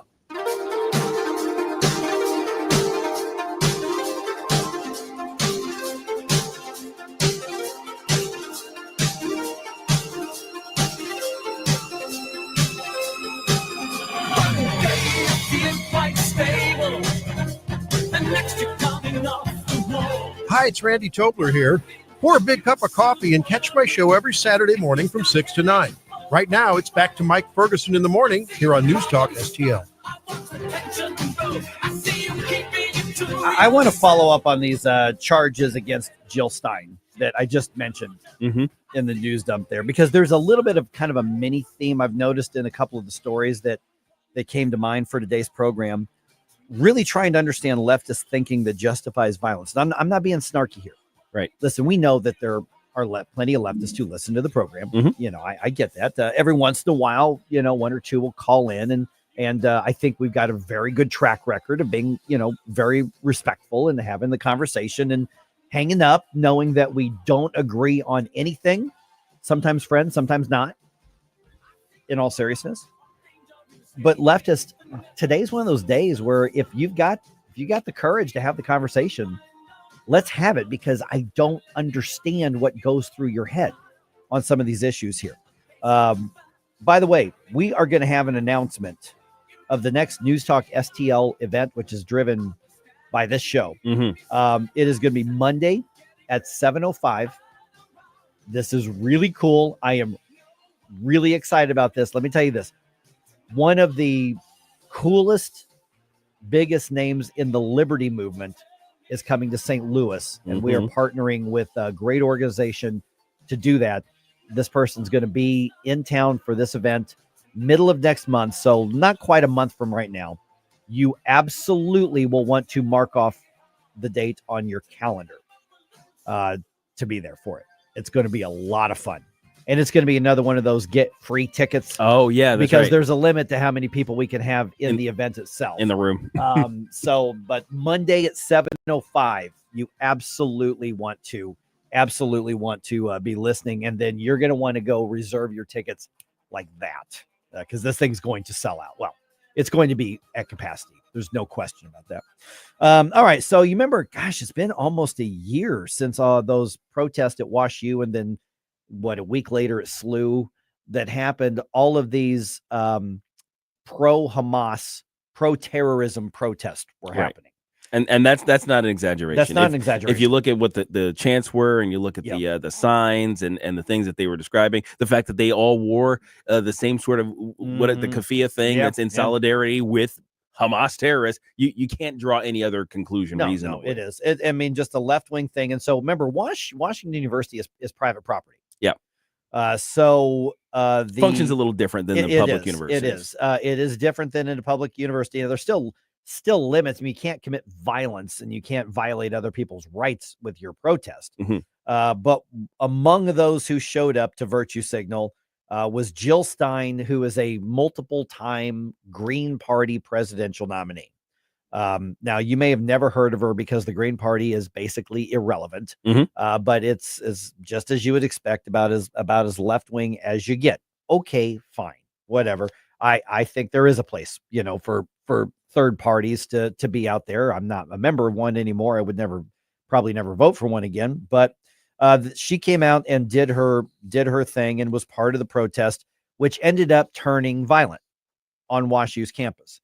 So the new county prosecutor, Melissa Price Smith, they're reviewing all of the basic, I guess they're called applications for charges. The police turn in, and here's the paperwork, and here's who we think should be charged. And the majority of them, she's referred to municipal court, saying if they want to handle this because it was low-level stuff. But Jill Stein and a guy named Jerron Hicks, she took those up and issued criminal summons to both of them. Jill Stein is in her early 70s. Jerron Hicks is 25 years old. About 80 people were arrested, but Jill Stein is accused of first-degree trespassing because they were all told to leave and they would not leave, and fourth-degree assault. And this is the reason that she's getting these charges, Gabe, is because the assault was on a police officer. Yeah, you can't do that. She was kicking him in the leg and kicking him in the groin, according to the complaint. And basically, he was an officer on a bicycle, and she apparently was grabbing that and like shoving that into him and then kicking him. Oh, wow. Yeah. So these are misdemeanor charges. They didn't put out an arrest warrant, but she's due in court in May, like May 19th or something like that, May 20th, something like that. Taking a while. Yeah. So now whether she shows up or not, I have no idea where Jill Stein lives because I don't pay attention to Jill Stein. And then Jerron Hicks was arrested. He crossed the line when he spit in a police officer's face. That's also assault. Right, which is assault. Yeah. He is charged with first-degree trespass, assaulting a police officer, and resisting arrest because he was doing the thing where they locked arms and okay, buddy, time to go, and he wouldn't do it, and he resisted. And so, he's a left-wing agitator. And so with Jill Stein, of course, she's like, no, the police were mean to us. Well, you shouldn't have been there. Here's the thing. When they go in to make an arrest, they are allowed to do violence to you. That's what the badge means. That's right. Yeah. So I'm just saying. So yeah, May 19th is our court date here. So but this goes to the bigger picture, because when this happened, I remember us talking about it and, just talking down about the leftist and their, because what this is a demonstration in favor of a terrorist organization. Yes. This is a pro-Hamas. This is, a pro-terrorism demonstration because they're so anti-Semitic, because they hate Israel. That's really what it comes down to. I mean, some of the apologists might want to say, no, it's just pro-Palestinian, and we're just fighting against the Israeli apartheid and all that. The apologists have their excuses, but it flies in the face of all of the other evidence that we've seen that it's just an anti-Jewish and pro-Hamas. Correct. So we've talked about all that. Here's the thing that I want to know, and it's going to be more pronounced a little bit later on when we talk about the whole firebombing Teslas, because it is just a matter of time before somebody gets hurt and killed. Actually, there has been one person already hurt with a Tesla firebombing. I don't know if you saw the video. I think it was Nevada or Colorado, but there was a guy who saw a Tesla and decided to do a firebomb Molotov cocktail at night and go to somebody's house and do it. And he caught himself on fire in the Molotov cocktail explosion. Because you saw the vehicle go up in flames and surrounded by the flames. And then you saw him with flames all over the torso running down the street. Oh, geez. He didn't get the message. You're supposed to stop. Yeah. No. He did exactly what you should not do. He did the run. It's going to be hard. It's not going to be hard to find the guy. Okay. Because he's going to look like a piece of bacon. the smell of smoke is still going to be on him. Even now. Napalm in the morning. Even smell now. of burnt skin. Yikes. And the thing is, listen, I'm a burn victim. I've got significant part of my body that has the scars on it. Yeah, but you weren't doing some bull crap when it happened. I was a baby and tipped over a pot of coffee while it was boiling. I wasn't committing vandalism against somebody else. A little different. So I don't feel bad for him. No, exactly. I just don't.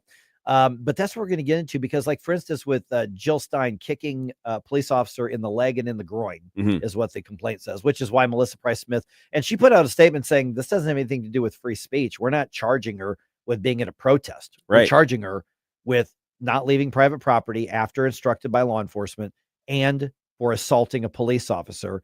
We're not charging her with being on the right or the wrong side of a political issue. I mean, the statement that the prosecutor put out, remember, the prosecutor is also a Democrat. She's a lifelong Democrat. It was a very solid, rational, logical statement. But there are so many people I've already seen on social media, people justifying this. Cheering it. And when we get to the Tesla vandalism, and that's a whole other level. And it's on a level that we've, we're seeing it regularly now, but 10 years ago would have been unthinkable for anybody in media to be encouraging it or laughing at it. The last time we saw something like this was when that healthcare CEO was murdered. Exactly. UHC guy. Exactly. Yeah. Exactly. So it's just this strange reaction. It doesn't make sense if you are a thinking, feeling, moral human being. The key word. Yes. Moral. Yeah. And so that's what I want to have that conversation. Do I expect any leftist to actually call me and have the conversation? I don't. No, I don't think so. Or feel free to, argue and debate in the comments. So anything. I'm asking for your side of the discussion. Or at the very least, maybe offer condemnation for it. Sure. I mean, that would be nice. Yeah. I mean, maybe because that's part of the reasons why this feels as though the left at large is okay with this stuff, because we're not seeing any condemnations. No. I think we've had one person in one Democrat in Congress actually come out and say something negative about. Yeah, it was Fetterman, wasn't it? Fetterman might have said something, but there was another person. Was there another one? Yeah, Okay. there was. Okay, so there might be two. Maybe. But that's the thing. This is widespread. This is hurting people. This is destroying property, and this stuff has been going on for years now at this point. Yeah. And the condemnations are few and far between. And listen, if you want to target a company's stock price, okay, whatever. I mean, fine. I mean, it's dumb if you have unions and people who are invested in it, right? And their falling stock prices actually hurts people like your constituents, like Mr. Tim Walz. But yes, when he gets up and says, "Hey, I got my little trigger here," that tells me when Tesla's stock is going down. Right? Yeah, sounds fun for you, except for all the people who are invested in it in your state. You dummy. But if that's all you're doing, okay, then we've got an intellectual disagreement and a financial I mean, then we just it's just dumb. It's about ideas, right? Then it's an idea fight. But I'm not talking about that, although it's funny because up until 5 minutes ago, all the leftists wanted to basically use government to mandate that we buy these vehicles. That's true. And now you're mad about these vehicles. So the other part of this, though, the real part of this is trying to understand this mindset, which I can't do, which I'm trying to do. Explain to me how you justify going up to a complete stranger or a piece of property that you have no idea who owns it or what they're active for or against, and why you feel you have the right to commit violence against that, or the UFC murder, or UHC rather, UHC CEO murder, why people justified that, including leftists who literally worked in the medical industry and had taken the Hippocratic Oath. Oh yeah, we saw plenty of videos of people in white coats and scrubs and scrubs. Yeah, just saying good on you. Like, oh my gosh, right? Where are we, America? So I'm on a mission to try to have somebody explain to me the mindset from your perspective. Again, do I think that the leftists who are listening are actually going to do it? No, I don't think so. In part because I think that there is no moral or ethical justification. But if you want to call in, I'll just say, hey, here's the time you've got. Explain it. Make your case. And then we'll respond. But I'm going to let you have your say. All right. 314-912-1019. All right. I found this thing. It's just fascinating.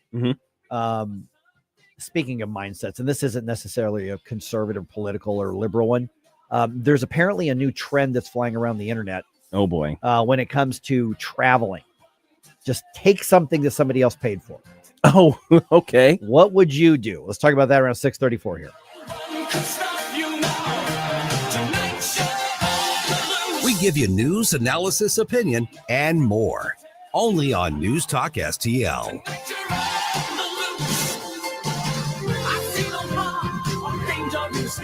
Get up. It's Mike Ferguson in the morning.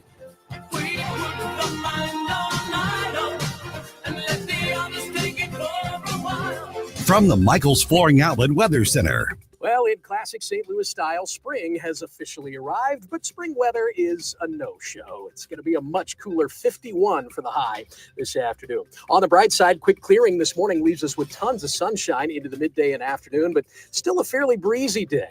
Clear and chilly tonight. Friday morning's low at 35, and then partly cloudy, breezy Friday, but warmer up to 67. Our next good chance of rain arrives Saturday night into Sunday morning. That's your first alert forecast. I'm meteorologist Matt Chambers. Hi, Kirk Hilsinger here, and I'm the new chairman of the St. Louis Republican Central Committee. I invite you to our meetings that take place the first Thursday of every month at 3710 Hampton Avenue. You can stay connected with us to learn more about how you can get involved, make your voice heard, and contribute to our shared goals. Together, we can make a difference in the city of St. Louis and the state of Missouri. For more info, visit our new website at stl-gop.com. That's stl-gop.com. Paid for by St. Louis City Republican PAC. Curtis Farber, Treasurer. Tony Colombo here for Gutter Pros, your all-in-one gutter service team that brings years of experience and quality that's affordable right to your doorstep. We discovered Gutter Pros a few years ago when we bought our home and inherited a gutter issue that was on the road to becoming a potentially big problem, but thanks to Gutter Pros was stopped before causing any major damage. They've also repaired the siding on our home because along with gutter repair, gutter installation, and leaf protection, the Gutter Pros are also the best for siding repair and installation. Learn about all the ways Gutter Pros can help your home at gutterpros.com. The Vic Borselli Show. Where are the JFK files? 80,000 unredacted files. Where are they? Where are they? We'll find out, and we'll report our findings to you Wednesday at 9:05. Weekday mornings at 9 on News Talk STL. If you have a phone, you have a radio. Wherever I'm at, home, car, wherever. Download the all-new News Talk STL app. If you have a phone, you have a radio. Just the convenience on the phone. Streaming live on the mobile app. Love the new app. And listen anytime. Everywhere. Anywhere. Love the music you hear on the morning show? Check out Mike's morning music playlist at newstalkstl.com.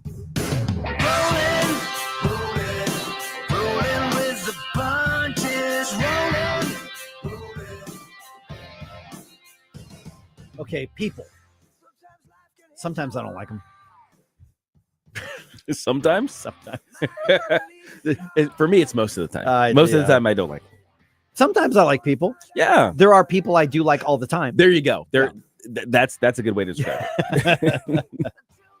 Oh, my goodness. All right. But here's one of those what would you do things. Okay. I had to read this article. Actually, I found 2 articles. I had to read them. I had to read one of them twice going, that's a thing. The grown-ups are doing this?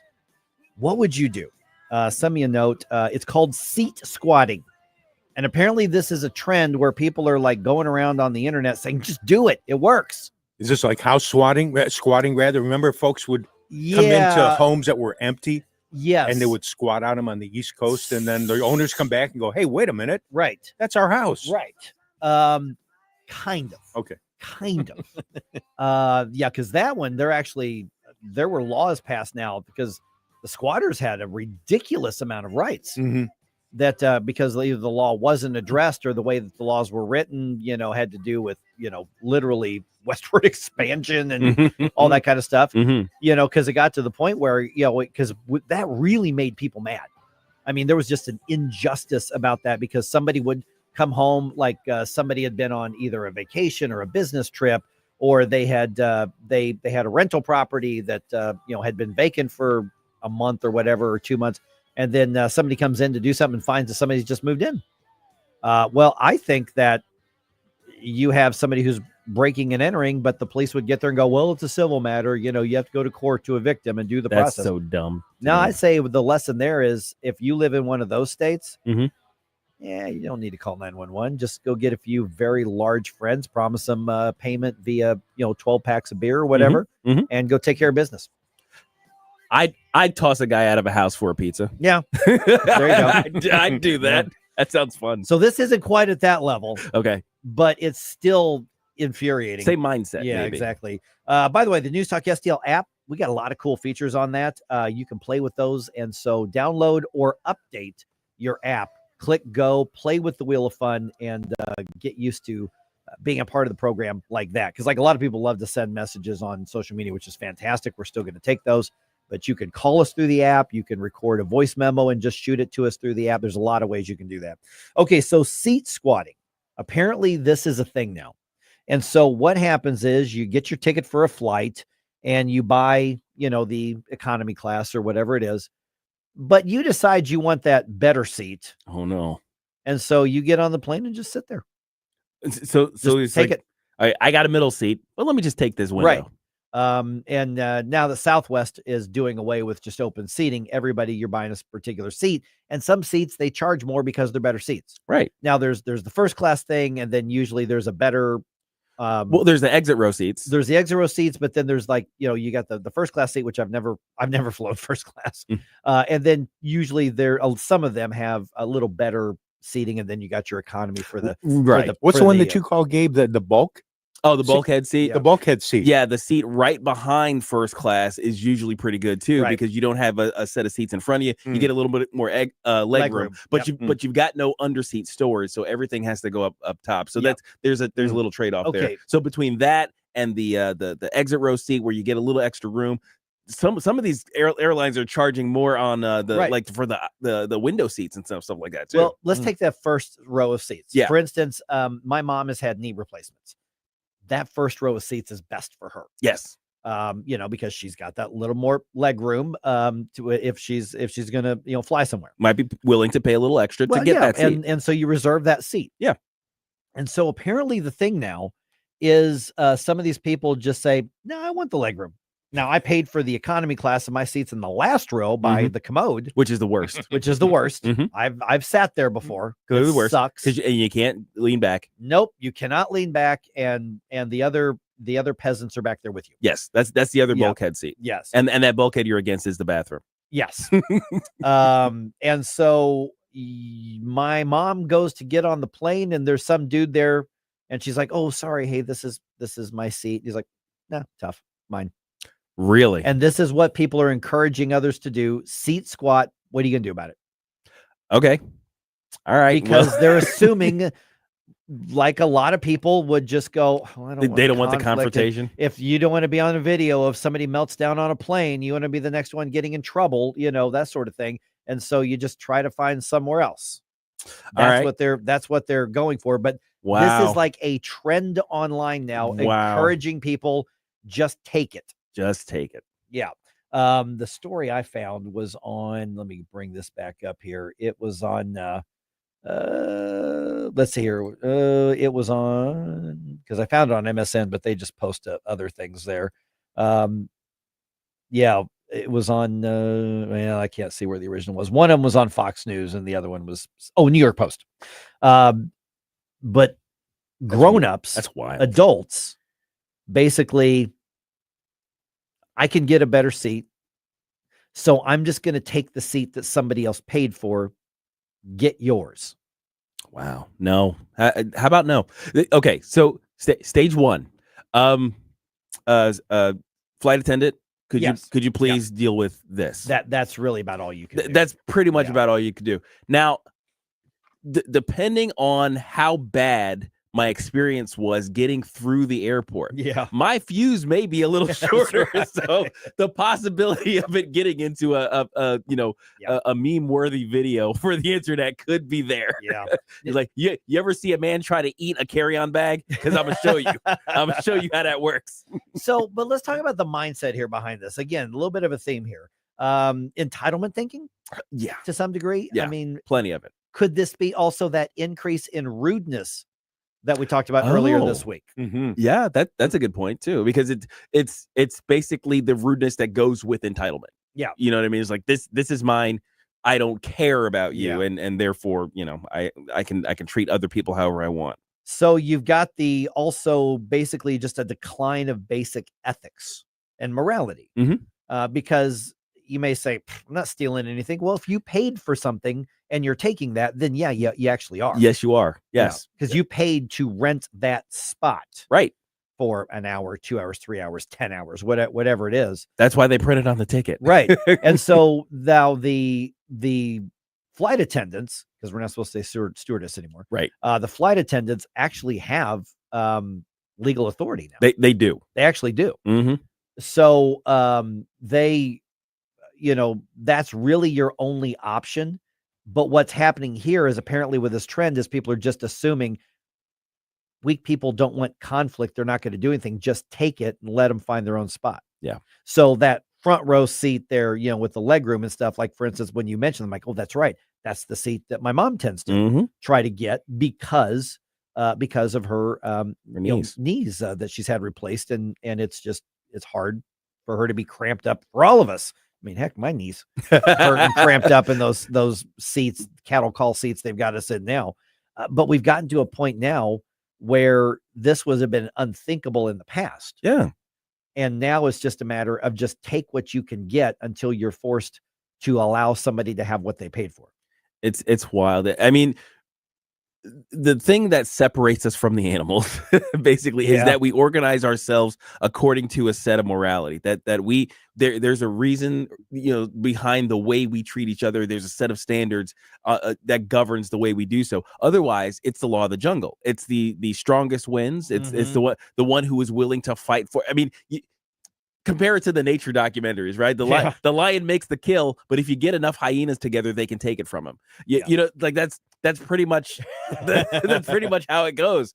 In the jungle, but in a civilized society, we say, okay, ownership means something, right? The free transactions and you treat people the way you want to be treated. The golden rule used to be kind of how we would organize society. I actually think what you brought up with ownership is a big part of this, because what you're looking at and all the other things we're going to talk about today is we don't respect that private property. We don't respect that ownership. We don't respect that title, to that. For instance, I mean, vandalizing a Tesla, which we'll talk about later on today. I'm going after Elon. No, you're not. You're going after some guy who probably saved up for years because he wanted to buy his electric vehicle because he has the same ridiculous climate beliefs you do.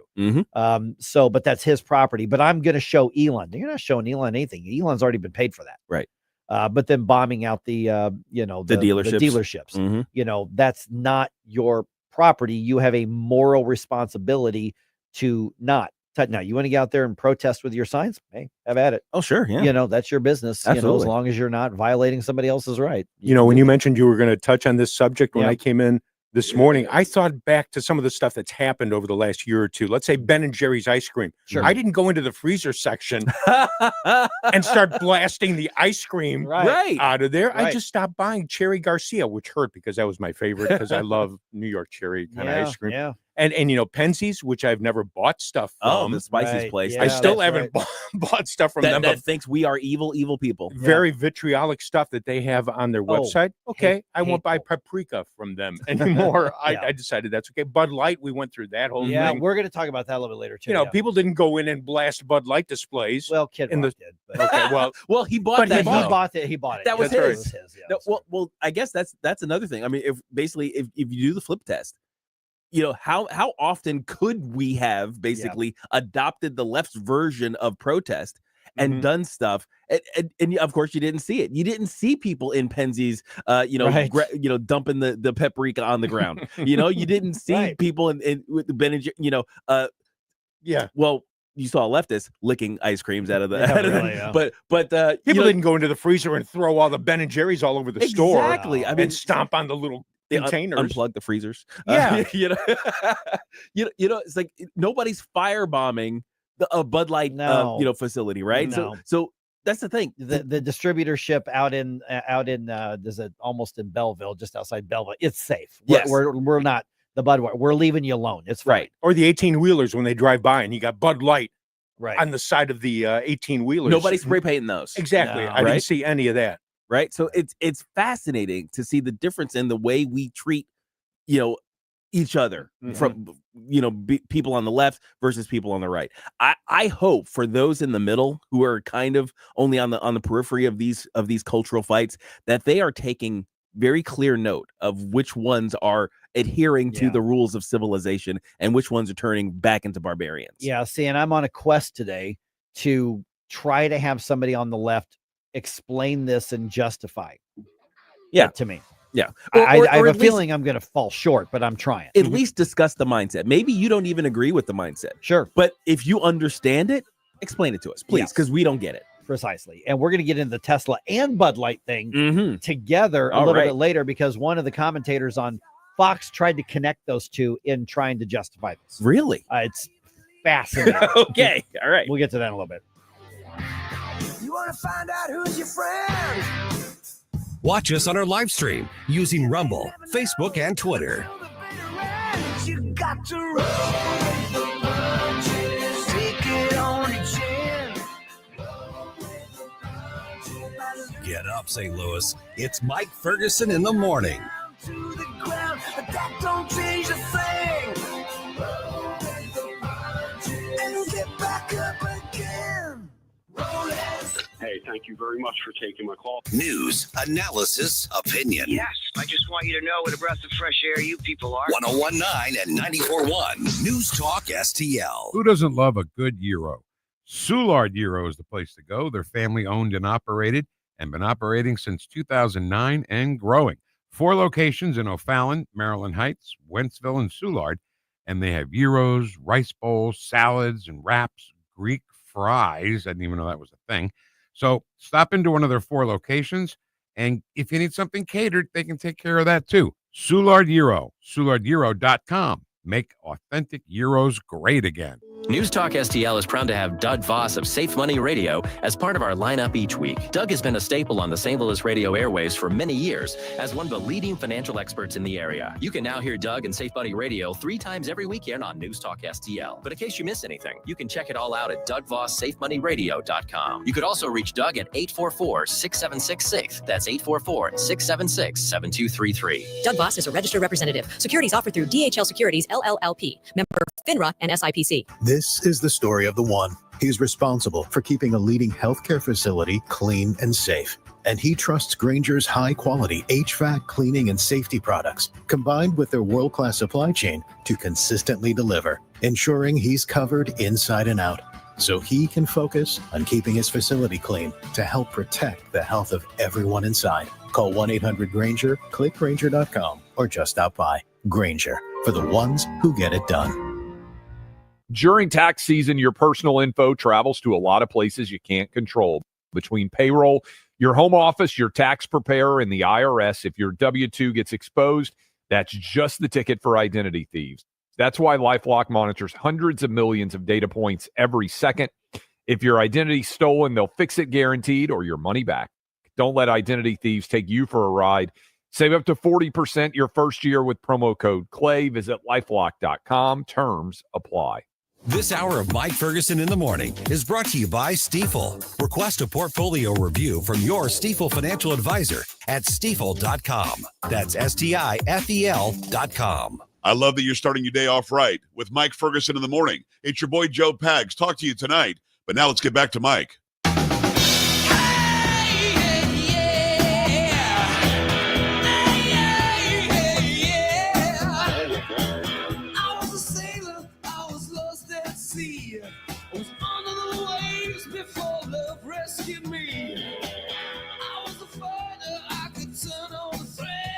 So many videos that are popping up of what people are doing to Teslas. Yeah, and it's disgusting. A lot. Some of so it's many really levels. Disgusting on this. I'm more interested in the mindset, not just going over, you did this, that's bad. The incidents, obviously, they're all bad. They're all bad. All of the incidents are bad. But what we have is not just because the days, I've said this from time to time, the days of we all want the same thing for the country. We just have different ways of getting there. That's not true anymore. Those of us, who are in the conservative libertarian freedom movement, and those of you who are on the far left, we don't want the same thing for the country. No, I don't think so. We don't want the same thing from government. We don't want the same thing from culture, from society. We want very, very different things. And that makes it harder for us to understand each other's mindsets. So at least for today, I'm trying to understand you leftist mindset. Help me out. I don't think they will. All right. So here's what's going on here. A fund is set up to help a St. Louis police officer who's been injured on the job. The administration's border czar says arrests and deportations are going to continue. And then a little bit later on, back to this topic here. Do leftists really understand that domestic terrorism is a bad thing, regardless of whether you feel morally superior on the issues? Yeah. It's 6:52 right now. Let's dump some news on you here. The Morning News Dump. Are you joking? Is this a joke? Listen, folks. The Morning News Dump. All right, St. Louis police now released the name of the officer who was badly hurt on the job this week. 31-year-old Nathan. And we decided it was Speece, right? Yes. Nathan Speece was run over by a vehicle while he was trying to arrest a suspect on I-70 on Monday. He's already been through 2 surgeries, one to have part of his leg amputated because of the impact. Speece is a 6-year veteran of the department, and earlier in his career, he returned to duty after being shot on the job. That's the kind of guy this is. I don't know him personally, but that speaks a lot about him. A GoFundMe has been set up to help him and his family through this recovery period. Speece is spelled S-P-I-E-S-S. If you want to go to GoFundMe and look that up, and check it out, and maybe also donate to that. And we put it up on the Rumble chat box. Did we get it up on the other ones as well? I'm working on it right now. So that's going to be up on our other social media accounts, so you can link to it yourself and check it out and make your own call on what you want to do or not. All right, still a lot going on with this battle between the Trump administration and this federal judge in Washington, D.C. over Trump's efforts to deport illegal aliens, especially those associated with the Tren de Aragua gang. He's shipped off some of them and others to El Salvador. Trump administration border czar Tom Homan was on the Ingram Angle on Fox, says that order has not stopped ICE from their mass deportation effort. No, we're out there arresting people every day. We're doing several operations across the country right now, including TDA. So we're going to keep arresting them, we're going to keep detaining them, we're going to keep removing them. We're not slowing down. We're keeping President Trump's promise. And Gabe was just telling me you saw something that Judge Napolitano said. Yeah. And so we've actually got some conservative and libertarians are going, I'm reading into this, and maybe we at least need to have a hearing and have it decided, because he wasn't completely on board with the Trump administration, although Napolitano's been really supportive of the Trump administration. Oh yeah, I mean his argument was purely from the legal perspective. He's like, okay, there's basically the idea that being there's a way to do this, and the Trump administration didn't actually do it the way it should have been done in the legal sense, but there is a path forward for them. So it's the devil's in the details. Yeah, because remember, he was an appellate court judge, right? And we're going to, in about 10 minutes, have that conversation with our own Chris Arps. Are we basically living in one big civics lesson right now, where everybody needs to rediscover their roles in government? We need the I'm just the Bill guy to come back and sing the song. Schoolhouse Rock. So we need to understand civics again. All right, President Trump unveiling a little bit earlier this month. He said he had an idea for an immigration gold card. Remember that? He said that a little bit ago.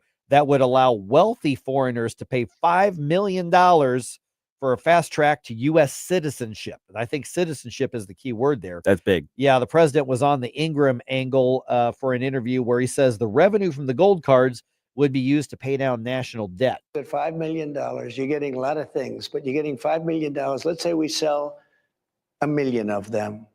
That's $5 trillion.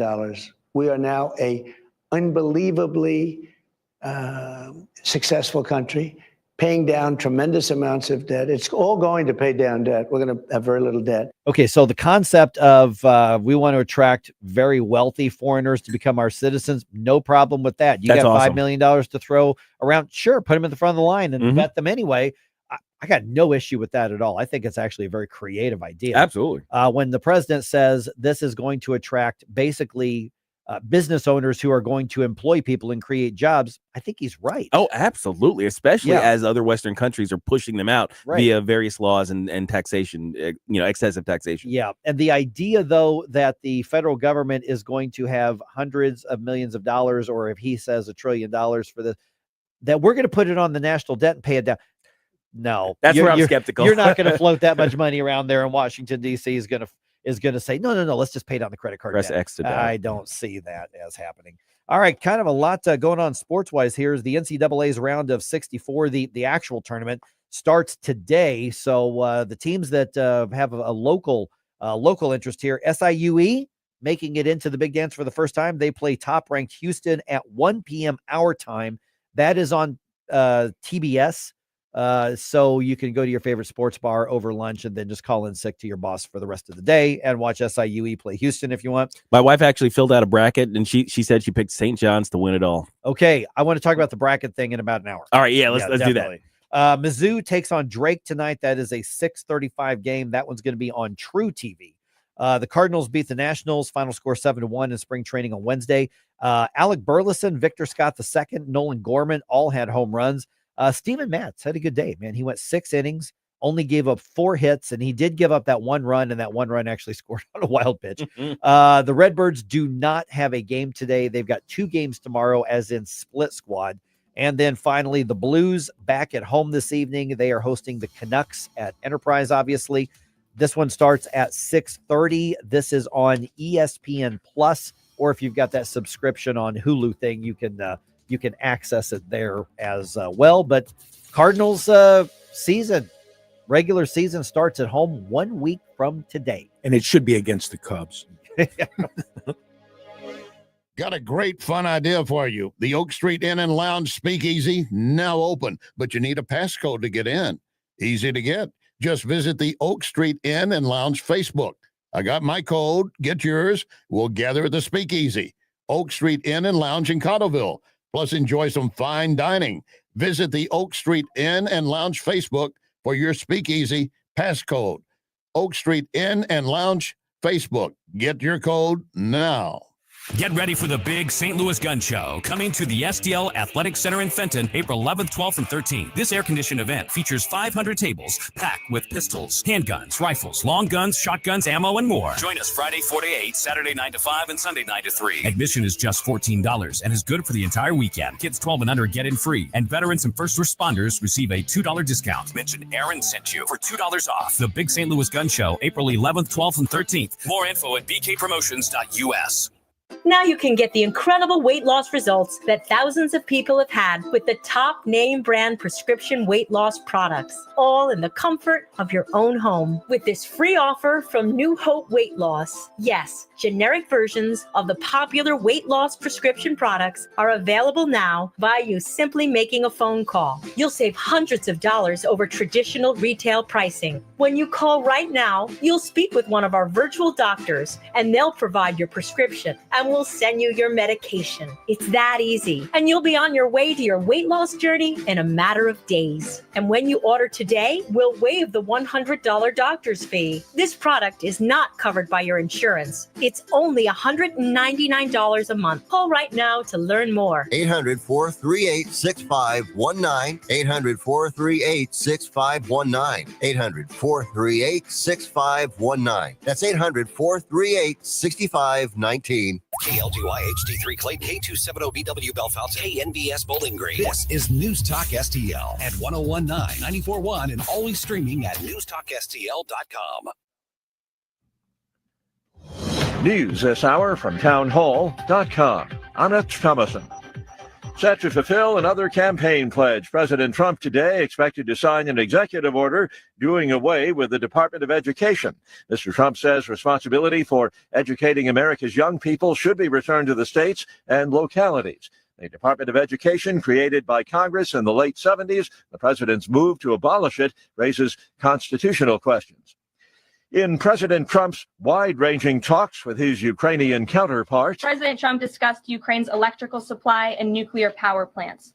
He said that the United States could be very helpful in running those plants with its electricity and utility expertise. American ownership of those plants would be the best protection for that infrastructure and support for Ukrainian energy infrastructure. White House Press Secretary Caroline Leavitt, who also says there is a concerted effort by the far left to judge shop, as the president's political foes use the courts to try to stop the Trump agenda. Leavitt says that Mr. Trump will comply with the court orders, but she calls them egregious, adding that the administration will appeal at every turn. Well, have you noticed? Eggflation, the skyrocketing cost of that breakfast staple, is easing just a bit. The Department of Agriculture says the wholesale price for a dozen white eggs this week is $4.15, down from $6.85 last week. Prices have now fallen for 3 weeks in a row. For many, egg prices have come to be emblematic of the sky-high prices for everyday commodities faced by American households. Prices soared amid massive government spending under President Biden. Lingering high prices have left many wondering whether and how quickly President Trump's new economic policies may solve the problem. Bob Agnew reporting. Wild late winter weather across parts of the plains and Midwest, buffeted by destructive winds and in some places blizzard conditions. Today, by the way, first day of spring. On Wall Street, the Dow futures are down. They're off 133 points. Townhall.com. The words you are about to hear are taken from letters sent in by members of the Trinity Debt Management Program. Dear Trinity, today I'm making my final credit card payment. Before I came to you, I was in a constant state of anxiety and panic, but now there's hope for my family's financial future. Working with Trinity made me understand that I'm not alone. You really do help people. Your kindness will never be forgotten. Without Trinity's support, I would not have achieved my lifelong goal of becoming debt-free. We saved a lot on interest and penalties, of course, but the reward was the gift of human kindness. Trinity has carried me through a very difficult time in my life. You're amazing. I used to feel so anxious and hopeless. Now I feel grace and peace. God bless Trinity as you continue to help others become debt-free. If credit card debt has you down, call Trinity at 1-800-990-6976. That's 1-800-990. From the Michaels Flooring Outlet Weather Center. Well, in classic St. Louis style, spring has officially arrived, but spring weather is a no-show. It's going to be a much cooler 51 for the high this afternoon. On the bright side, quick clearing this morning leaves us with tons of sunshine into the midday and afternoon, but still a fairly breezy day. Clear and chilly tonight. Friday morning's low at 35, and then partly cloudy, breezy Friday, but warmer up to 67. Our next good chance of rain arrives Saturday night into Sunday morning. That's your first alert forecast. I'm meteorologist Matt Shane. This hour of News Talk STL brought to you by Jewels on Hampton, paying some of the highest prices for your gold, silver, diamonds, and more. Call 314-752-5000 or visit jewelsonhampton.com. Let's get together and celebrate our great victories. Tim Jones here, inviting you to join News Talk STL and all of our conservative friends on Friday, March 21st at Old Hickory Golf Club in St. Charles for the Lincoln Trump Dinner. Cocktails, dinner, lots of great speakers, and more. Log on to stcharlesgop.com for details and to purchase tickets. The 2025 St. Charles County Lincoln Trump Dinner, March 21st, stcharlesgop.com, stcharlesgop.com. Hey, it's Susie Moore to tell you about Michael's Flooring. Michael's is known for quality, variety, and an all-around great experience. Installing new flooring should be exciting, not a hassle you dread. Michael's has solved that, and their long list of happy repeat customers is proof. They've been locally owned and operated for more than 30 years. Carpet, hardwood, laminate, luxury vinyl, ceramic tile, it doesn't matter. Michael's Flooring, with 3 locations, St. Peter's, Darting Prairie, and Creve Coeur, or online at igotfloored.com. That's igotfloored.com. Mike Ferguson, You play ball like a girl! Gabe Pfeiffer, I triple dog dare you! Get up! Get up! Can't you hear the alarm? Get Up St. Louis. So it's time to get out of bed. Pour yourself the greatest cup of Kofifi the world has ever seen. Rise up with one voice. Drain the swamp and take back our country. Today's the day we're going to do it, and it's time to do it right now, believe me. Mike Ferguson in the morning on News Talk STL. Get up! Get up! This is your cousin. All right, let's step back just a little. Notice we're talking about a lot of big picture stuff today. Let's step back just a little bit.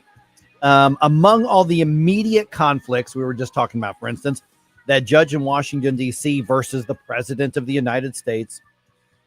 But is that just one part of a giant civics lesson that we're all living in at the moment?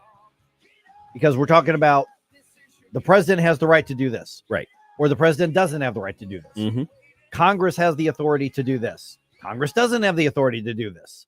Or maybe that's not the way to do that. Right. The judiciary has the right to stop the president from doing this, or the judiciary has no right to run this part of policy or affect it. So basically, we've got a giant working, moving, living, breathing civics lesson. Yes. At the moment. And maybe every once in a while we need a little upheaval to get clarity on what government should be doing. There's a reason that it was set up to be antagonistic towards each other in the government. Right. And jealous for their own power. Correct. It is 7:06 right now.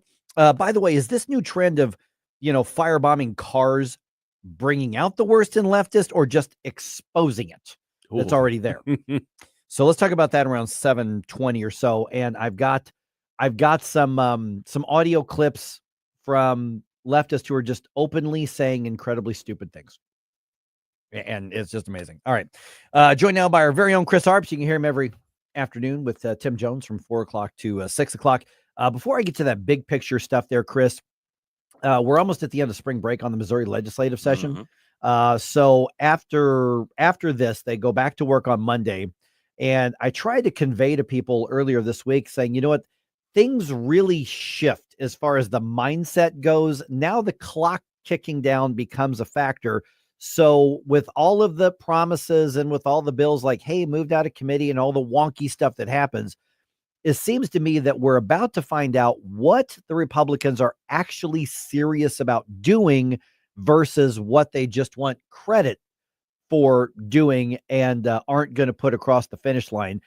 What are you expecting these last, 2.5 months or so of the session? First of all, good morning, gentlemen. How are you? I am watching you on the screen. And Gabe, You don't know how it makes my heart just jump to see another black man with no rhythm trying to dance. It's just, man. Come on, he can get this abuse at home. Come on. Excuse me, I'm a drummer. I have rhythm. So therefore, your analysis means you don't. I will take that check. Thank you, Gabe. All right. This legislative session, look. Somebody grab that soundbite. Yeah, I am telling you, at some point I'm using that. Yes, it needs to be used. No, I think it's with this legislative session, as we've seen, it's been night and day from last year. And the big question, the elephant in the room that no one is asking is the legislative session running smoothly this year because we have new conservative leadership and the Republicans have decided to get along, or is the legislative session, the Senate, running more smoothly because Bill Eigel is no longer in the Senate? I don't know. I'm just throwing that out there, but the cooperation has been absolutely incredible.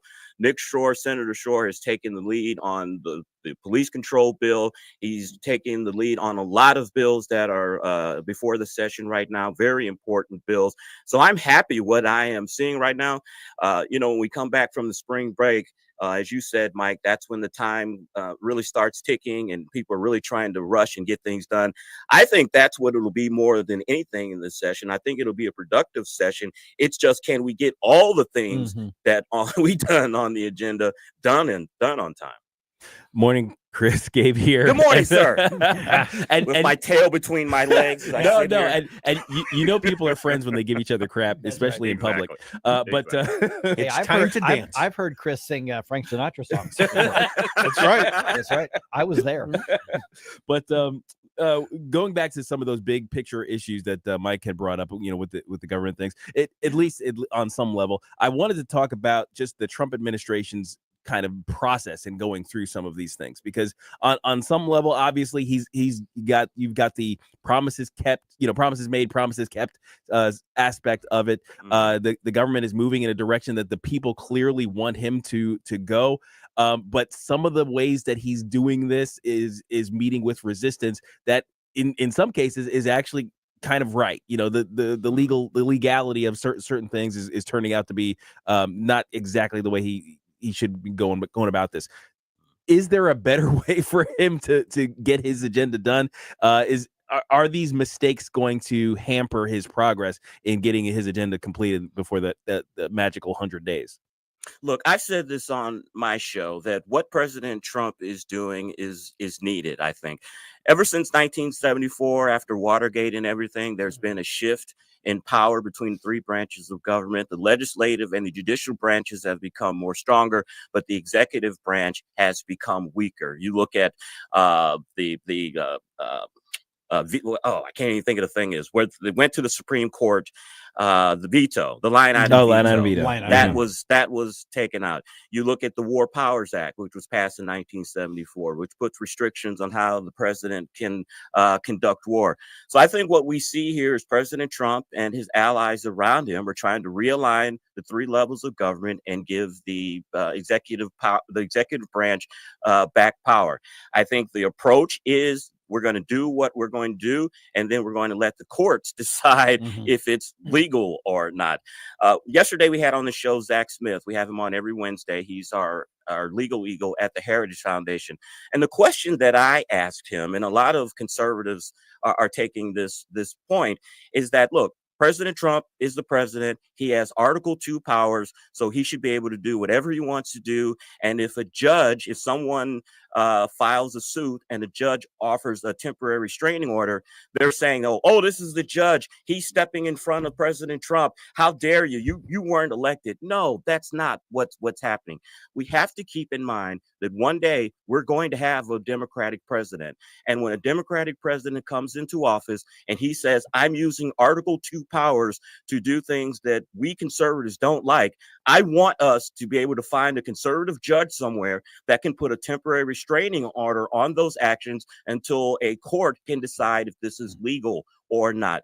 everything that we're doing, that Trump is doing, I know we love it because he's in power, but we have to remember that there's going to be a Democratic president one day, and all of the precedents that Trump is setting, that Democratic president is going to have those as well. We're visiting with Chris Arps. You can hear him every afternoon from 4 o'clock to 6 o'clock. So that goes back to that sort of big civics question, big civics lesson that I think we're all living in, that occasionally we just have. There's a lot of upheaval, but is there something good that can come out of this, as in we sort of let the dust settle and understand where each branch of the government is supposed to be operating? Because that antagonism between the courts and the president, or the courts and Congress, or Congress and the president, that's actually not a bad thing. And when the Constitution was drawn up, it was done with the purpose of each of these different parts of the government putting a check on each other, with the thought that it would limit government. Now that hasn't always been successful, but at this point, it's not so much a matter of I want this policy, so therefore I want Donald Trump to win and the judge to lose. Right. It's a matter of where's the lane that they're allowed to be in, and where are the limits of where they're not allowed to go. That's what I mean when I say, are we living in a great big civics lesson, and can we step back and see it as such while we're in the midst of the heat of the battle over any particular policy, like deporting illegal alien gang members? No, I don't think we're going to see it as a civil lesson.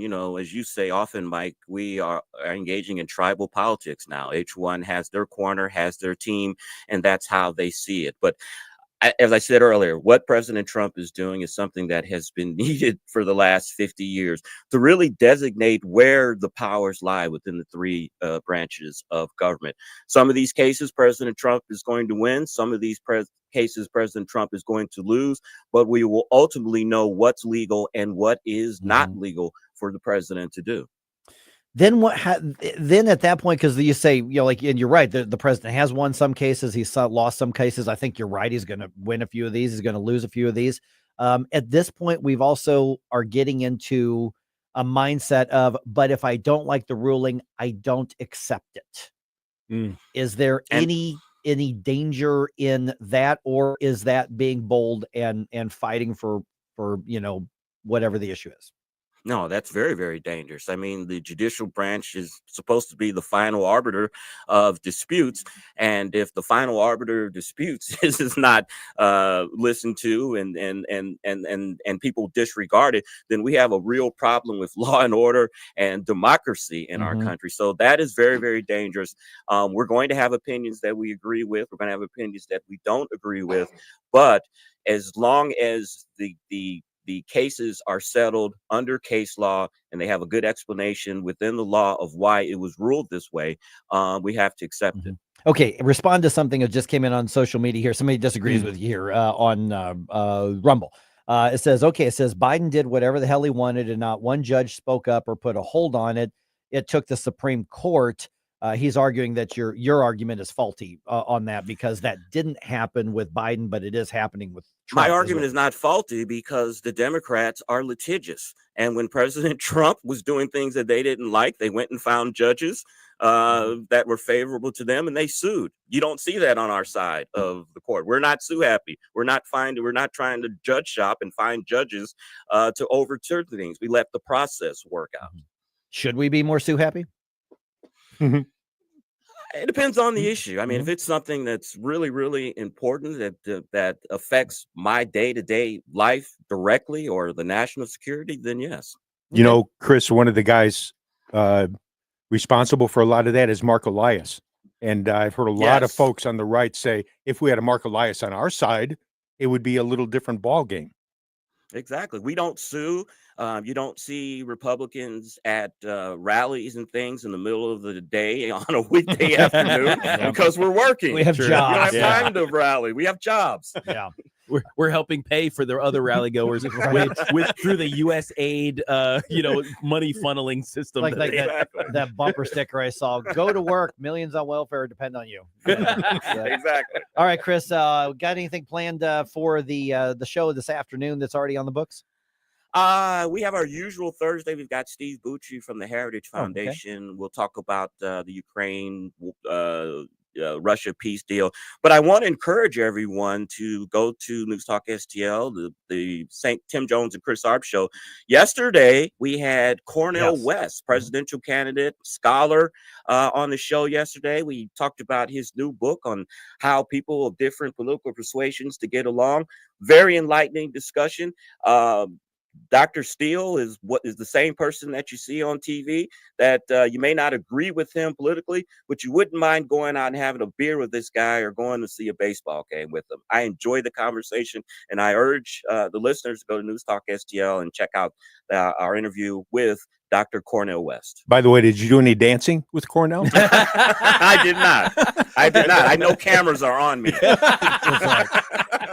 All right, Chris Arps with Tim Jones, 4 o'clock, 6 o'clock every weekday afternoon. Thanks, my friend. Appreciate you being on, man. Gentlemen, thank you. All right, 314-912-1019. Cornel West wrote that book with Robbie George. Yeah. So you had, a leftist and then somebody on the right that actually went together to write that particular book. But you can find that on the podcast, or I think it is up on the main set of sliders on our website right now. It is too, so you can check that out. Would be a fascinating one.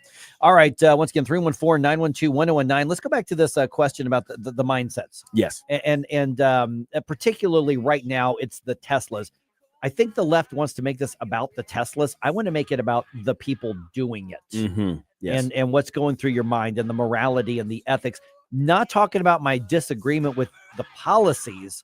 I'm talking about the mindset that says the actions are acceptable. We'll talk about that just ahead. Well, there you go again, listening to Mike Ferguson in the morning on News Talk STL.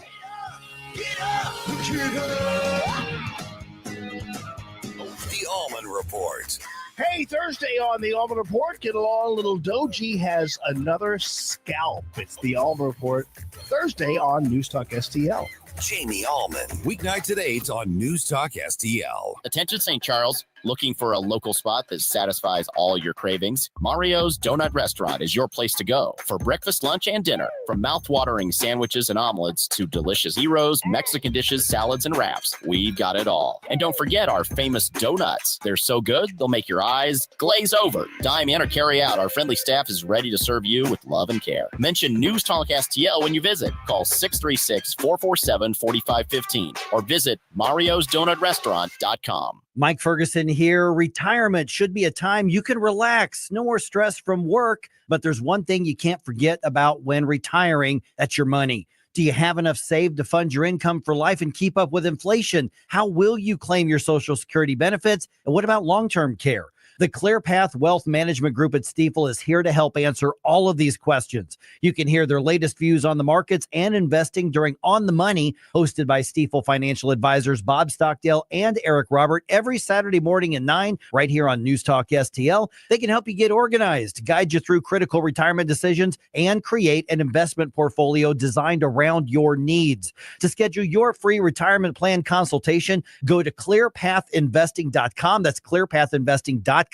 Or call 636-695-2650, 636-695-2650. Stifel Nicholas and Company Incorporated, member SIPC and NYSE. Are uneven concrete surfaces causing you headaches? Polytime Concrete Leveling and Restoration has the solution. We're a veteran and family-owned business offering long-lasting solutions for all your concrete problems. From precision concrete leveling to our superior restoration services, our precision polyjacking outperforms traditional mudjacking any day. Call Polytime at 636-487-3282 for a free estimate or visit itspolytime.com. Mention News Talk STL and get $125 off any job of $600 or more, or 10% off your service. News Talk STL. First thing in the morning and pretty much all day. Live and local. 1019 and 94.1. News Talk STL.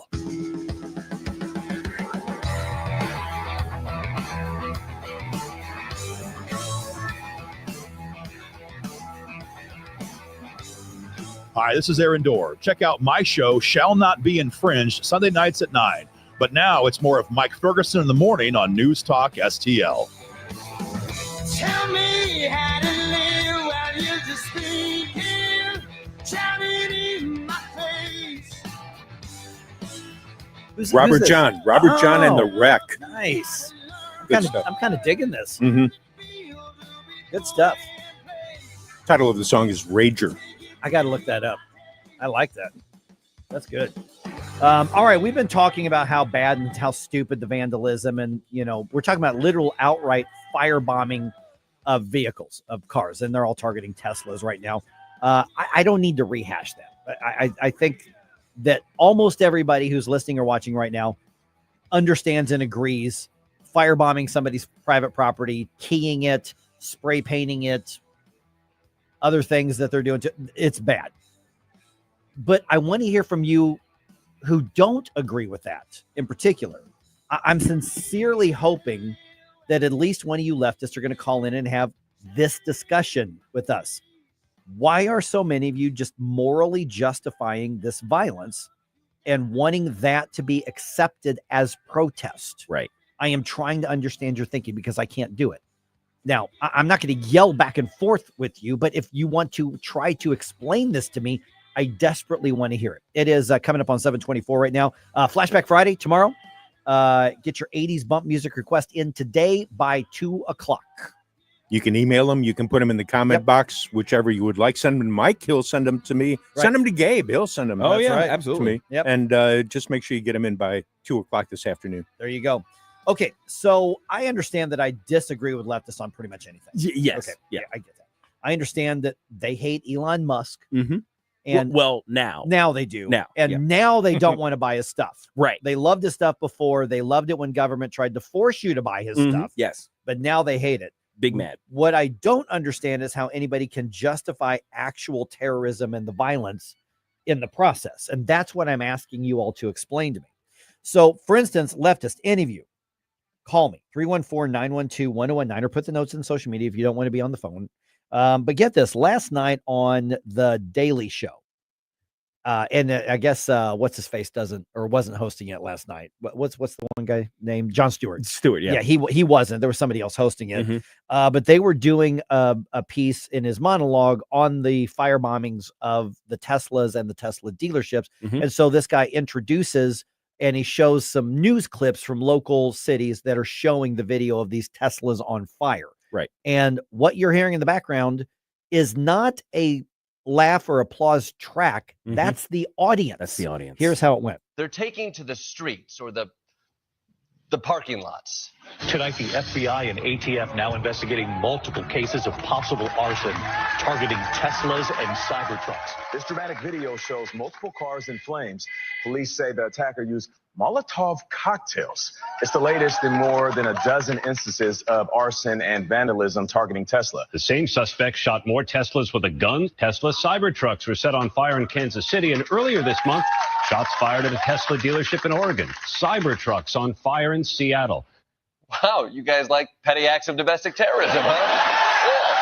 Okay, now I'm not sure I would call it petty. You might be able to get away with that because nobody's been hurt yet. Right. Except that one dumbass that set himself on fire, which I'm okay with. Yeah, that's fine. Yeah, that's fine. So Jimmy Kimmel, by the way, also made comments and said essentially, well, he did say it out loud. Don't bomb Teslas. Don't do any vandalism on Teslas. And then he's winking. Right. He's giving little face gestures. He stared into the camera and everybody started laughing and clapping. I saw that like as we started the show and I didn't have time to grab that clip. But if you just hear the words, what you hear is him going, no, that's bad. But the body language was very clear. No, I'm all about it. Now, this guy, he sounds like he was actually legitimately surprised at the audience response. Yeah. Like, it was like, wow, I didn't realize you guys liked, I mean, he made a joke about it because he's a comedian, but I didn't realize you guys like domestic terrorism. So let's talk about the people in the audience. Yeah. That's clapping and cheering. That's the scary part. Molotov cocktails, gunshots. Cheered on this. That's who I'm wanting to talk about. Yes. How do you get to that mindset where you accept that? I mean, and we're seeing all the videos of people who just literally they bought us. I mean, and Tesla's been around for years. So somebody driving a Tesla is now being subject to harassment or having their private property destroyed. And it's all because they're mad at Elon Musk.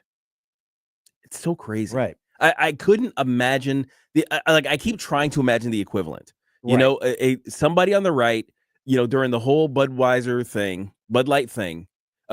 I've got something on Okay, that. Go ahead. Because they are trying to equate it. So this is from The Five last night on Fox. Okay. So they have their kind of token Democrat on there. All right. And her name is Jessica Tarlov. And I've seen some clips of her she's before. a Democratic strategist. So she actually is trying to justify this and equating it to the Bud Light losses of revenue. Check this out here. You guys know, I think Elon Musk has done a tremendous amount of good. I think Starlink is one of the more exciting modern discoveries or creations that there is. I, again, reiterate, I draw the line at arson. No one should be setting cars on fire. But I would argue, no, this is an important point. It's a free market point. But also, we talked about Dylan Mulvaney, a single trans influencer who was on a single can of beer for months. And that can of beer set the conservative movement on proverbial fire, rooting against at least half an American company, the Anheuser-Busch side of things. Kid Rock out there doing target practice with Budweiser cans, people vowing to decimate that brand. And Dylan Mulvaney has much less of an impact on people's lives than Elon Musk does. So is that okay? Or that was wrong too, and everyone wants to mea culpa over that. It was one can of beer with one transgender person on it. How in the world do you come to the conclusion that not buying a particular brand of beer is morally equivalent or immorally equivalent to setting somebody's private property and vehicle on fire? By the way, not knowing if somebody's in there or not. It's apples and oranges. No, wait a minute. It's cars and beer cans. Yes. Somebody else's cars, right? And your own beer cans. I mean, because that's the thing. You could. I mean, the closest she got was Kid Rock shooting at beer cans, but he bought those. He bought them. The equivalent, the thing that I was thinking about is like, I couldn't imagine somebody rolling into somebody on the right wearing a MAG hat or something like that, rolling into a grocery store and shooting up the Bud Light display in that grocery store. Like that's actually would be equivalent. Or you see a delivery truck making the rounds and somebody slices the tires. They vandalize the side of the truck and they throw a Molotov cocktail into the compartment, into the cab. Even. And so, I know we just got a minute or so left, but with the thing, I mean, to bring up the fact that we're even talking about Dylan Mulvaney. Really? I mean, this was a market reaction that said, all right, we're done with the woke stuff. We're going to buy another brand of something. Yeah, I don't whatever it is, Modelo or Yingling or whatever. That was and she's trying to argue, are you going to own that too? As though that's equivalent to actual physical terrorist activities of Molotov cocktails. And she goes, I draw the line at arson. So apparently she's okay with keying it or spray painting it. She draws the line at arson. Right. But you guys wouldn't buy Bud Light because you don't like Dylan Mulvaney.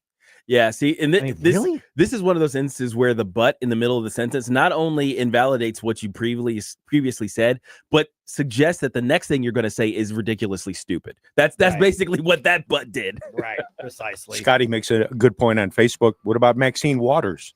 And her threats? Yeah. Well, not only threats, but calls to violence. Yes, specifically. Yeah.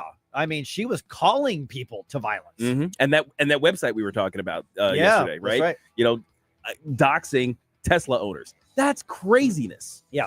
So I'm still waiting for some of you on the left to give me some insight into why you think this is morally justified. I haven't heard from you. I know you're listening or watching. Let me know. All right. Speaking of craziness, in the state of Illinois, we told you about this a couple weeks ago. Lawmakers basically trying to take over homeschools from the left. Massive pushback and protest against that at the Illinois State Capitol yesterday and today. We're talking to one of the key people trying to defend your rights right around 7:35, right after Larry Connors. Yeah, we will hear from Larry. He's going to talk about a dead man who's walking in Congress. I see dead people.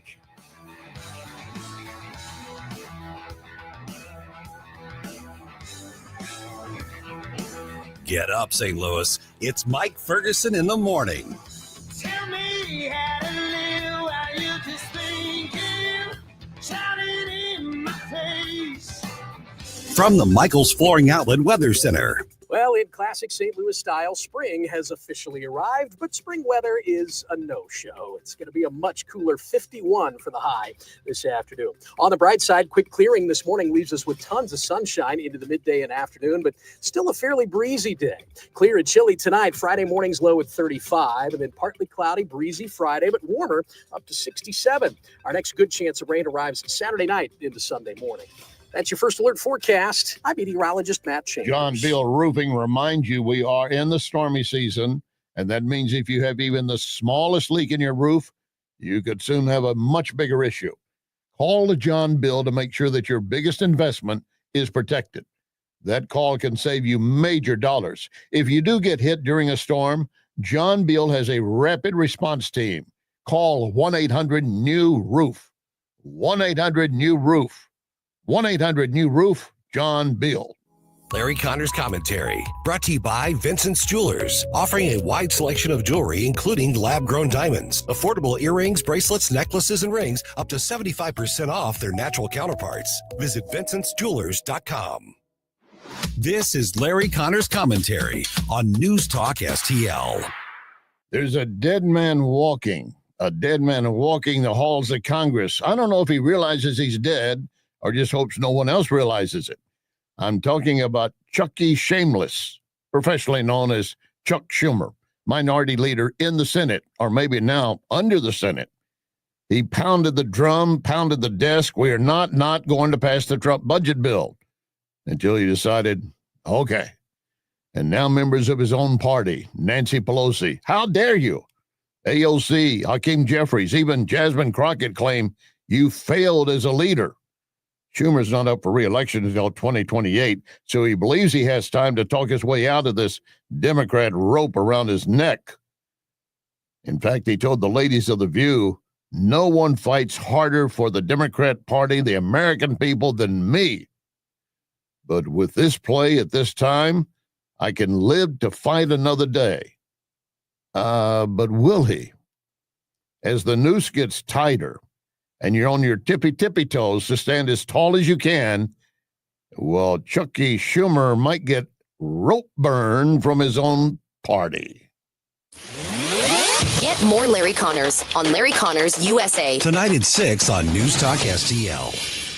Springtime often means storms. Don't let a fallen tree ruin your day. Call Hanson's Tree. Look them up at hansonstree.com. Hanson's, your expert insured tree care specialist in the St. Louis region and well beyond. In addition to taking care of all the messes, they can take care of beautiful things as well. Organic mulch, tree trimming, grinding, and land clearing, green waste recycling. Let the expert arborists at Hanson's take care of all the tree care for your home or business. 24/7 at hansonstree.com, hansonstree.com.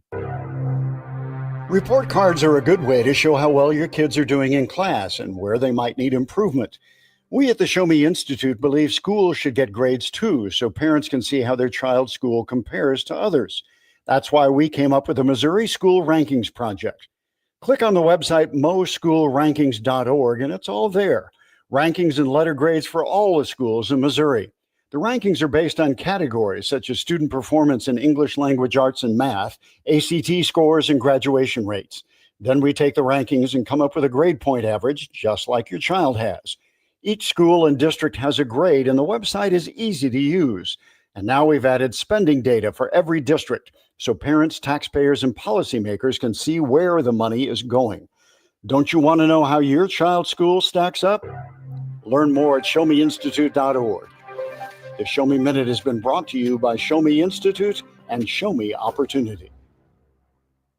Subscribe and watch your favorite News Talk STL shows. Mike Ferguson in the Morning, The Vic Porcelli Show, Colombo and Company, Jones and Arps. Webcam streaming on Facebook, Twitter, Rumble.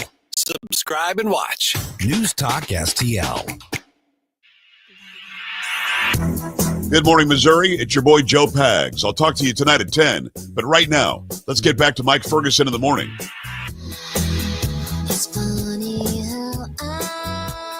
All right, lawmakers in Illinois seem to be hell-bent on having complete control over your children. And, of course, when I say lawmakers, that is dominated not just by Democrats, but by far-left Democrats.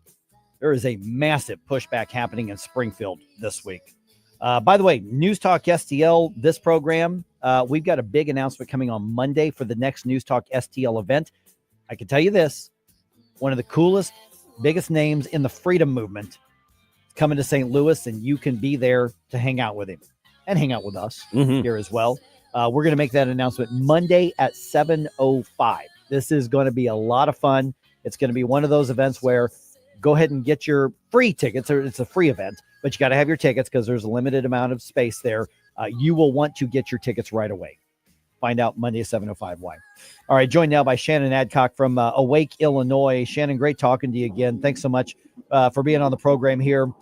You gave us the kind of the warning, the clarion call a couple weeks ago on the effort in Illinois to really crack down on homeschooling. Democrats are saying, well, we've got to regulate this to make sure homeschooling meets the standards. But what we found out is that this goes far beyond just we want to make sure kids are getting an education. We're talking about registration. We're talking about tracking. We're talking about potential dangers of what if this law actually gets pushed through, because Governor Pritzker is likely to sign it if it goes through. Right. Well, they're lying when they say this is about protecting children. There is nothing that is noble about knocking on anybody's door and saying, hey, you didn't file this paperwork with the government because you homeschool, and therefore we're going to apply criminal penalties to you and investigate you. That sounds like what? That sounds a lot like Nazi Germany. It's interesting for a party that calls every single walking person with a pulse and common sense a Nazi. They are the ones pushing the most anti-liberty, anti-child, anti-family legislation in the country right now. And rather than wake up and start reforming their own party, they're still in tantrum mode, and they are coming for your children. I say this all the time. No homeschool bill should pass in any state, particularly Illinois, because when you give them an inch, they won't take a mile. They will take your children. Good morning, Shannon. Gabe Pfeiffer here. So it sounds as though the antagonism towards homeschool is not going to ramp down anytime soon. What sort of protections do you think are available to you guys to make sure that the government stays out of your homes? Well, the first thing is this bill cannot pass. And so it's going to eventually make its way to the Senate, we fully expect, right? And so right now people have to be calling their Illinois senators and saying, get on the right side of this, because Awake Illinois, we are certainly committed to keeping this bill in the national news. And 2026 midterms will be here soon, and we are printing huge receipts for anyone in elected office that is waging war still on our children and on our liberties. So we're going to keep this in the news, number one. So thank you for having me on to talk about this. That's important. People have to tell their friends and neighbors that this cannot pass. But number two, if this passes, there is going to be civil disobedience. People will not lean into this insane agenda, just like with the gun registration. I think 2 people have registered their guns in the state of Illinois after that passed. So there will be civil disobedience, and I'm here for it, because in the state of Illinois, again, to your point, it has never been more radical, leftist, and woke than it is now. Shannon, give us a quick primer, the Cliff's Notes version. I know you did this, told us a couple weeks ago. Just to reiterate, when you look at this House bill, what are some of the things that are actually threatening to liberty? Because it's really eye-opening. This isn't just about those darn leftists are trying to, have indoctrination and bias in school. This is, you mentioned it earlier, criminalization of rearing your own children the way you want. I mean, that sounds hyperbolic, but I think everything you're saying, based on what I've read on it, is spot on. So what are these specific things that people need to understand? This isn't just another run-of-the-mill education policy debate. No, you're right. And the reason we know that this is such a bad bill is because you have secularists and liberals who homeschool who are very upset with this bill being drafted. So basically in the state of Illinois since 1950, you can homeschool your children and you do not need to inform government of anything. They don't need to get any paperwork from you. They don't need to know anything about your children. But with this bill, they will. They will need your children's names, their birth dates, personal information. And the slippery slope to that eventually is that, of course, they're going to continue adding more and more regulations and restrictions and surveillance. That could go right on into what are the vaccine records of your children? What is the curricula you're teaching on sexual education? Are you talking to your kids about being inclusive and transgenderism in kindergarten? So this is the slippery slope, but this bill criminalizes families. If they do not submit this documentation on their children to their school board, to their local school district, then they will be considered truant children with criminal penalties applied. This is terrible. I'm not being hyperbolic when I say they are literally coming for your children. The criminalization aspect to this bill is terrible. But again, Awake Illinois' position is no bill can pass on homeschool because they're going to continue the regulations. They'll continue amending this until you won't know the difference between homeschool or government school. But the criminalization aspect is really important. Second, this bill also targets parochial schools and private schools. Why are they coming for those schools too, right? And so they have presumed, rightfully, that public education is failing children, and they see the mass exodus from the public schools, and they're saying, well, we got to capture these kids somehow. Here's how we do it. We file this bill that will get all children, even homeschool children, the largest education sector in the country, we're going to get them on our grid, and then they're never going to let them go. Yeah, so basically it's a matter of the left demanding or assuming that government and the left owns your children to get to a very fine point. I mean, that's really the mindset we're dealing with here, Shannon, right? It is. They think they're going to be the better mommy and the daddy. They want your children to grow up woke, radicalized, sexualized, trafficked into the trans pipeline so that they can become woke radicals who march into the ballot booth and only vote Democrat for the rest of their lives because they're reliant on government subsidies and they hate themselves and they hate their country. That's the ultimate goal. And they know that when you put the full armor over your children, that is not the direction those children are going to go, right? So this is an ideological bill. It has nothing to do with helping families or caring about children. That's a lie, and we're calling it out. Good morning, Shannon. Stalpontica is here. So there's a situation up in Deerfield, Illinois, and I'm a Chicago kid, so I'm familiar with Deerfield in the northern suburbs. For folks here in St. Louis, it's kind of like maybe Webster Groves or Richmond Heights, a nice suburban community. A lot of businesses are located there, including national businesses have offices there. So you've got that a situation, I guess, that has to deal with a school situation where girls were put into a very awkward position. Could you discuss that a little bit? Yeah, this was unreal. This is another thing that has gone national. Illinois is number one at losing on all of these issues. So yes, in Deerfield, nice suburban community, these girls were basically reprimanded and threatened with punishment by staffers because they were uncomfortable with the fact a biological male had been permitted into their locker room, and they were all supposed to change together for PE. Now, these girls inherently knew this was wrong, and they said, we do not feel comfortable, to which this total woke ideologue said to them, well, you are violating our policy on bullying because you're misgendering him. Excuse me? And these girls said, we're not comfortable in this situation. We don't feel we should have to undress in the company of a boy, and they are right. And these girls are such heroes. I have to tell you, they inspire me. They have more courage than I have seen from most adults in these battles these last few years, and they stood their ground. And I applaud them because right now, under President Trump's federal Title IX, they are protected. These spaces are biologically separated by sex, right? You cannot go into a girl's locker room in a school under Title IX protections. And so a lot of people are talking about how the federal funding needs to be stripped, right? You look at what's happening with Columbia. You look at the smackdown that the president gave that Maine governor. This cannot stand. And so guess what? You want federal money? You better start recognizing the federal protections of these children. And I want to say also, I have serious concern for the boy who is being exploited in this situation too. This is a woke agenda. It has nothing to do with helping him by lying and saying that he can be a girl and that he should access girls' spaces that are protected under these federal Title IX, laws. And so I don't know if you saw Rep. Bob Morgan. Did you see what he said about this situation on the House floor this week? I did. Yeah. But I summarized it, but I saw that video. The Illinois Republican Party and Freedom Caucus put that out there. Yeah.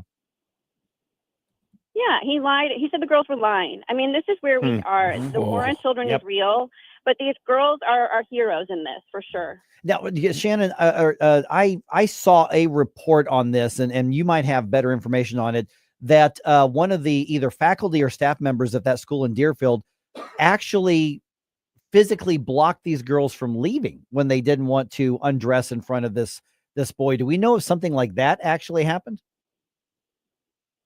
Well, I know that these families have filed police reports and are consulting with attorneys. Yeah. So I won't speak to some of the, the specifics of this, but I personally believe absolutely there was criminal negligence involved here because the staffer abused her authority over these girls. Yeah. The staffer absolutely did that. And so we really, as parents, have to be very intentional when we talk to our children from a young age.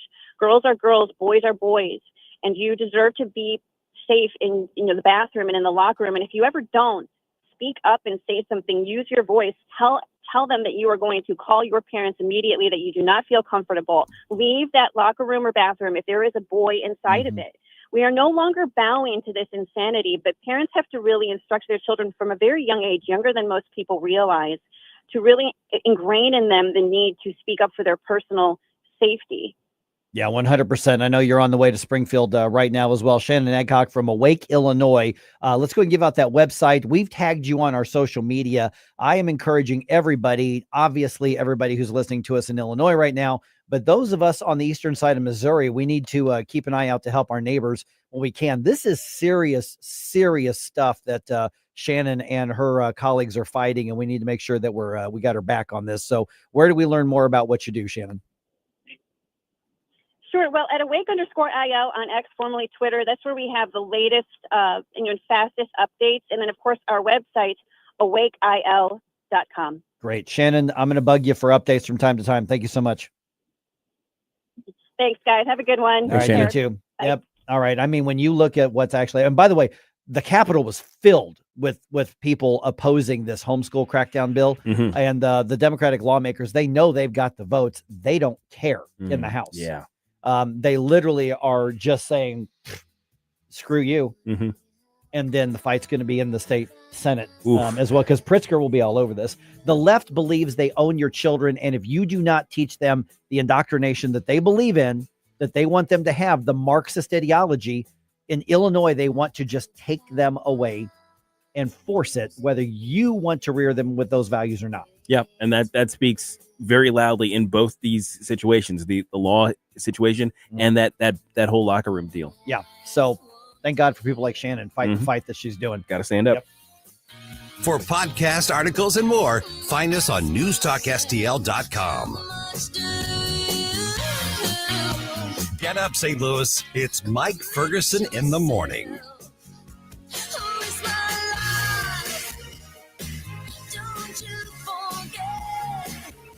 The Herzog Tomorrow Foundation provides private school tuition scholarships through Missouri's new Mo Scholars program to cover the cost of accessible, high-quality schooling. Hi, this is Myella Esser with the Herzog Tomorrow Foundation. Our private school tuition scholarships wouldn't be possible without the support of generous Missouri taxpayers. If you're a Missouri taxpayer interested in redirecting your tax dollars and sending them to Missouri students in need of a better education, please contact me at herzogmoscholars.org. Better education for students creates a better tomorrow for all.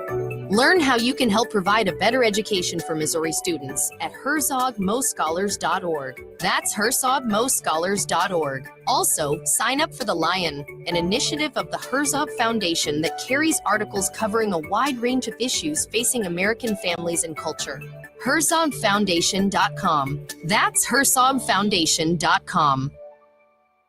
Springtime in St. Louis, and if you hate to paint, do what your neighbor Mr. Rob Miller from Harvesttown Auto Body in St. Peters did. He called Rhino Shield. Rob, what was the thought process for going with Rhino Shield as a business owner? My family's business is over 10,000 square feet, and it did not have the curb appeal I wanted. Rob, tell everyone how the experience was with Rhino Shield from start to finish. The process that I liked was when you came out, you gave me all of these options that would fit my building. Our building was really faded. I don't want to have to paint my building again. 25 years is a long time to not have to worry about the outside maintenance of your building as far as paint. That's a no-brainer. That's why Rhino Shield worked for me. Are your neighbors jealous? I would be if I was them. Thanks, Rob. Now it's time to call 877-25-RHINO. 877-25-RHINO or 877-25rhino.com. Genius. No pain, don't paint Rhino. Go Rhino Shield. Never paint your house again. Rhino Shield. If you have a phone, you have a radio. Wherever I'm at, home, car,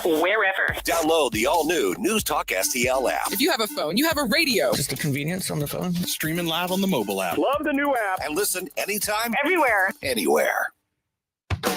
Hey everyone, this is State Senator Nick Schroer. I am the host of Stand and Fight every Sunday night. Right now, let's hear more of Mike Ferguson in the Morning Show here on News Talk STL.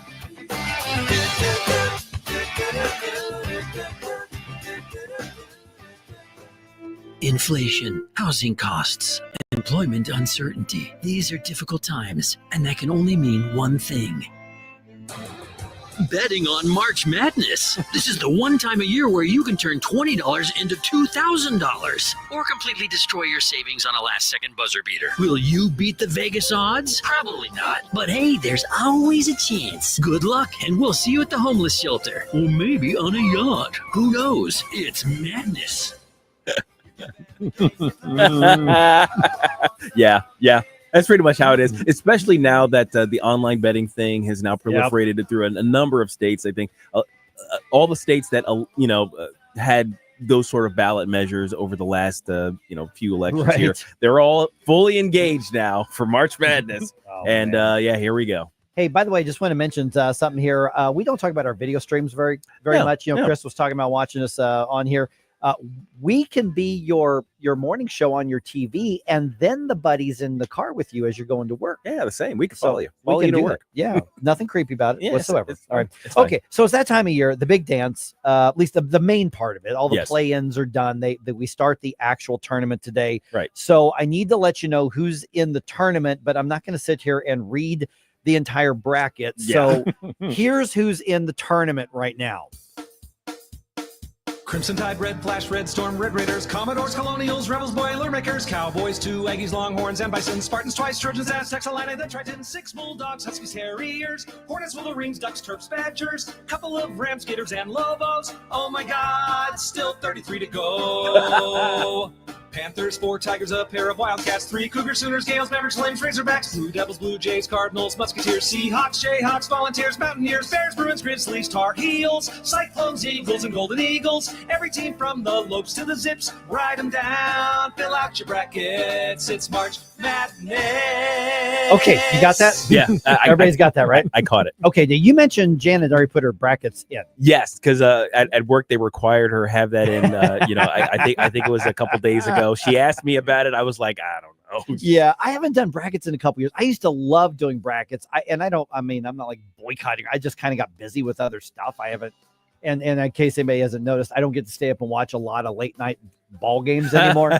Yeah. So I haven't really followed it. But what's the best way to pick when you pick your bracket? So see, if there's going to be an expert in here, it's going to be Stell, who actually played Division I college basketball. He knows stuff. Here's an odd story. Our buddy Guy Phillips, formerly Mornings at Y98, he always did the brackets for all of us back then, back at the other place. And I won the first year of it back in around 95, 96, 94, somewhere in there, where UCLA was something like a 7 or 8 seed. Yeah.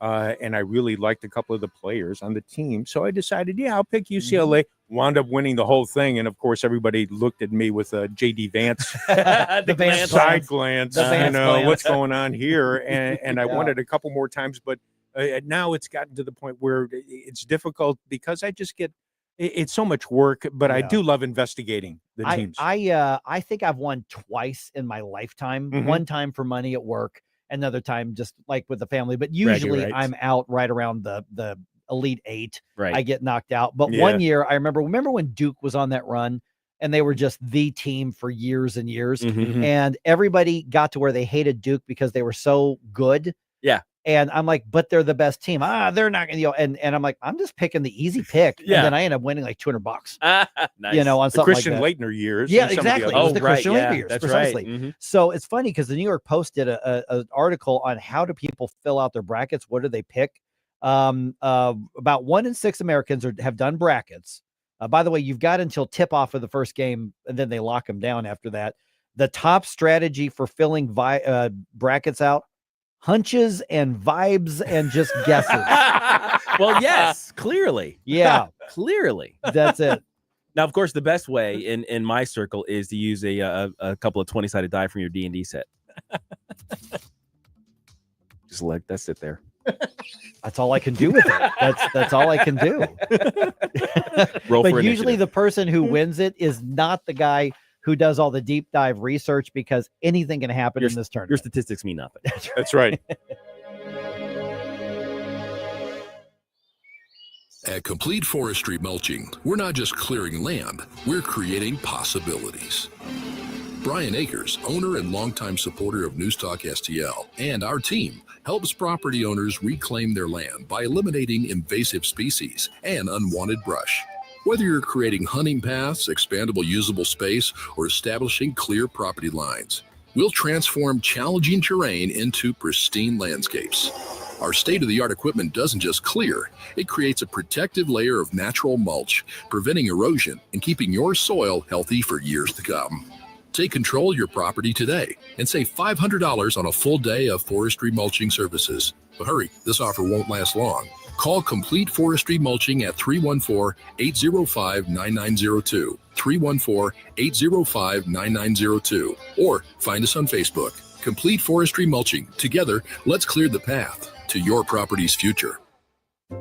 Jewels on Hampton and St. Louis Hills is paying some of the highest prices on gold, silver, diamonds, semi-precious colored stones, coins, flatware, and fine watches on site. Jewels on Hampton is a premier jeweler featuring Alvanza's jewel art designs with an exquisite selection of diamonds, semi-precious stone jewelry, and vintage watches. Their expert design team can restyle your jewelry to today's contemporary style. They also do jewelry and watch repair. Need extra cash? Jewels on Hampton is paying some of the highest prices on gold, silver, diamonds, semi-precious colored stones, coins, flatware, and fine watches. Bring in your collectibles and clocks and sports memorabilia and figurines too. Jewels on Hampton, 4506 Hampton, just 3 blocks south of Chippewa, and jewelsonhampton.com. Call them at 314-752-5000, 314-752-5000, and jewelsonhampton.com. Jewels on Hampton. KLGY HD3 Clayton, K270BW Bellefonte, KNBS Bowling Green. This is News Talk STL at 1019, 94.1, and always streaming at newstalkstl.com. News this hour from townhall.com.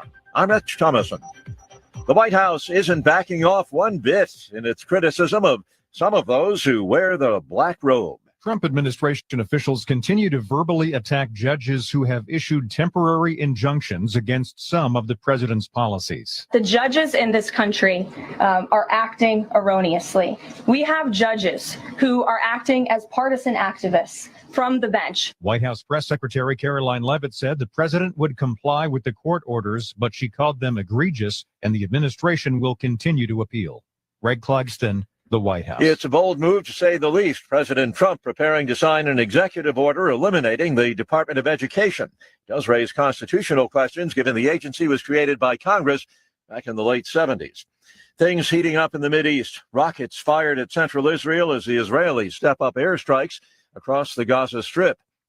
From fires to blizzards to fierce winds, parts of the U.S., including the plains and the Midwest, have witnessed wild weather as we transition into spring. Roughly 72 million people were under a wind advisory or warning, with winds gusting over 45 miles an hour, according to Brian Jackson, a meteorologist with the National Weather Service's Weather Prediction Center. Jackson said at this time of year, cold air lingering in the north collides with warm air from the south to produce strong low-pressure systems. But he added that the latest weather was the third storm system to rapidly develop in recent weeks and bring high winds to a large swath of the U.S., a very active pattern since February. Bernie Bennett reporting. With inflation still elevated, the Bank of England holding the main UK interest rate at 4.5%. Just yesterday, the Fed voted to keep the U.S. benchmark rate right where it is. Now, on Wall Street, ahead of this morning's opening bell, the Dow futures are down 175 points. The NASDAQ futures off 122. More on these stories, townhall.com. We talk about Relief Factor and how so many people enjoy a better, more pain-free life because of it. If you're dealing with everyday pain, it makes sense you'd want to try it first. Well, Relief Factor makes that pretty pain-free too with their 3-week quick start kit for only $19.95, less than $1 a day. Relief Factor is a daily supplement that fights pain naturally. Relief Factor doesn't just mask pain temporarily, it helps reduce or eliminate pain. Visit relieffactor.com or call 1-800-4RELIEF, 800-4RELIEF for Relief Factor. Are you having trouble hearing? Hearing loss can devastate the quality of your life. Now, there's an affordable fix for you or your loved one. Rated the best hearing aids of 2025 by Forbes Health, Audion Hearing has the highest quality hearing aids at the lowest prices, just $189. I actually like them better than my old $5,000 hearing aids. I could not believe how my hearing and life changed. Join over 1 million happy customers by going to audionhearing.com. That's AUDI. From the Michaels Flooring Outlet Weather Center.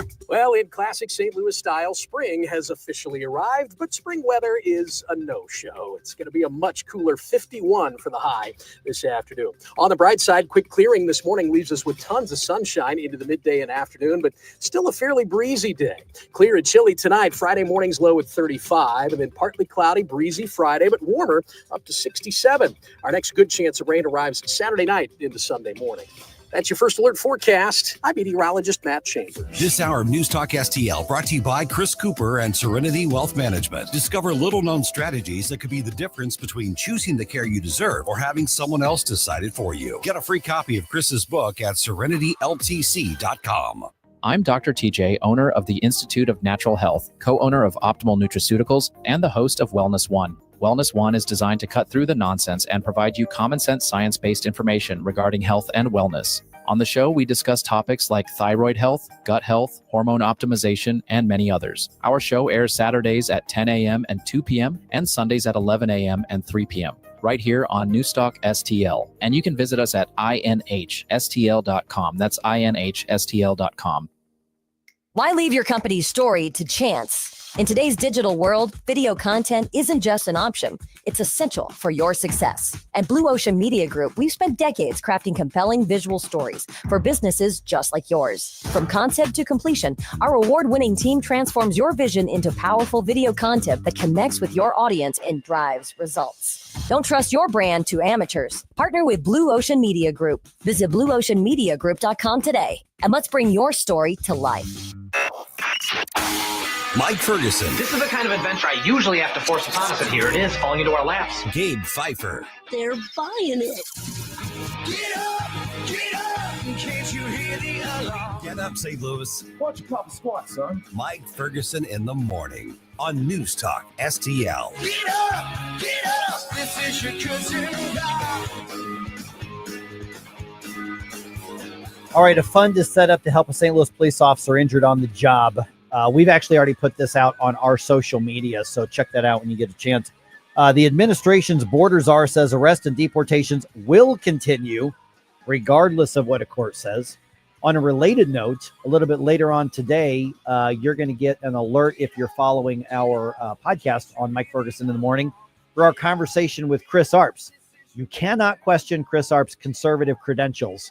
And he says, here's some things you got to think about on that sort of thing. So check that out. That's going to be posted, 2-3 hours or something like that? Yeah. Still, something like that.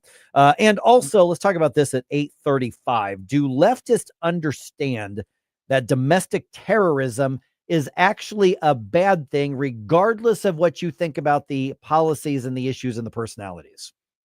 It'd be nice to know where that mindset comes from. I've got 54 minutes left in this hour, and in this show, I've got 51 minutes left because we will be done at 57.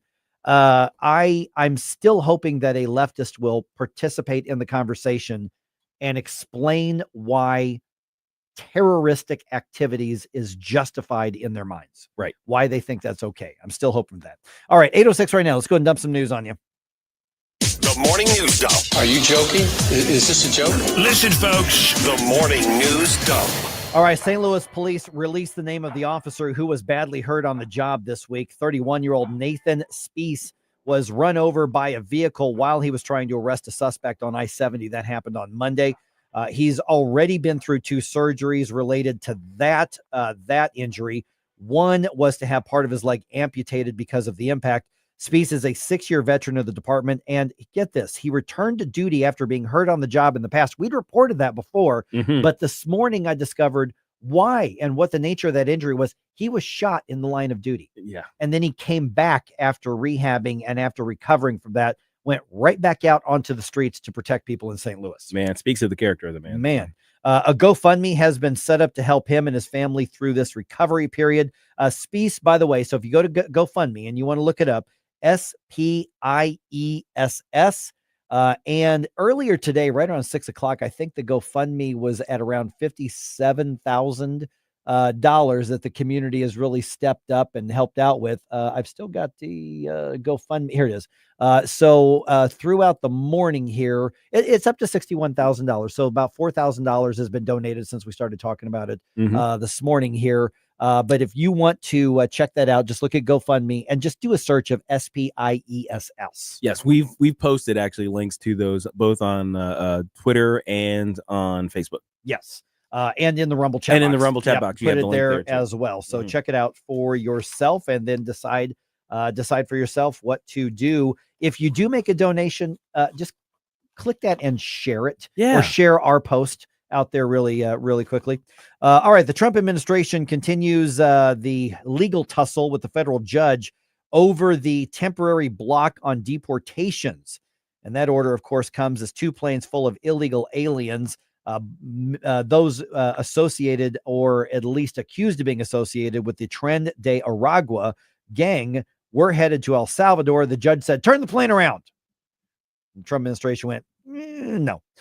Trump administration border czar Tom Homan tells Fox's The Ingram Angle that the order from the judge has not stopped ICE from their mass deportation operation. No, we're out there arresting people every day. We're doing several operations across the country right now, including TDA. So we're going to keep arresting them, we're going to keep detaining them, we're going to keep removing them. We're not slowing down.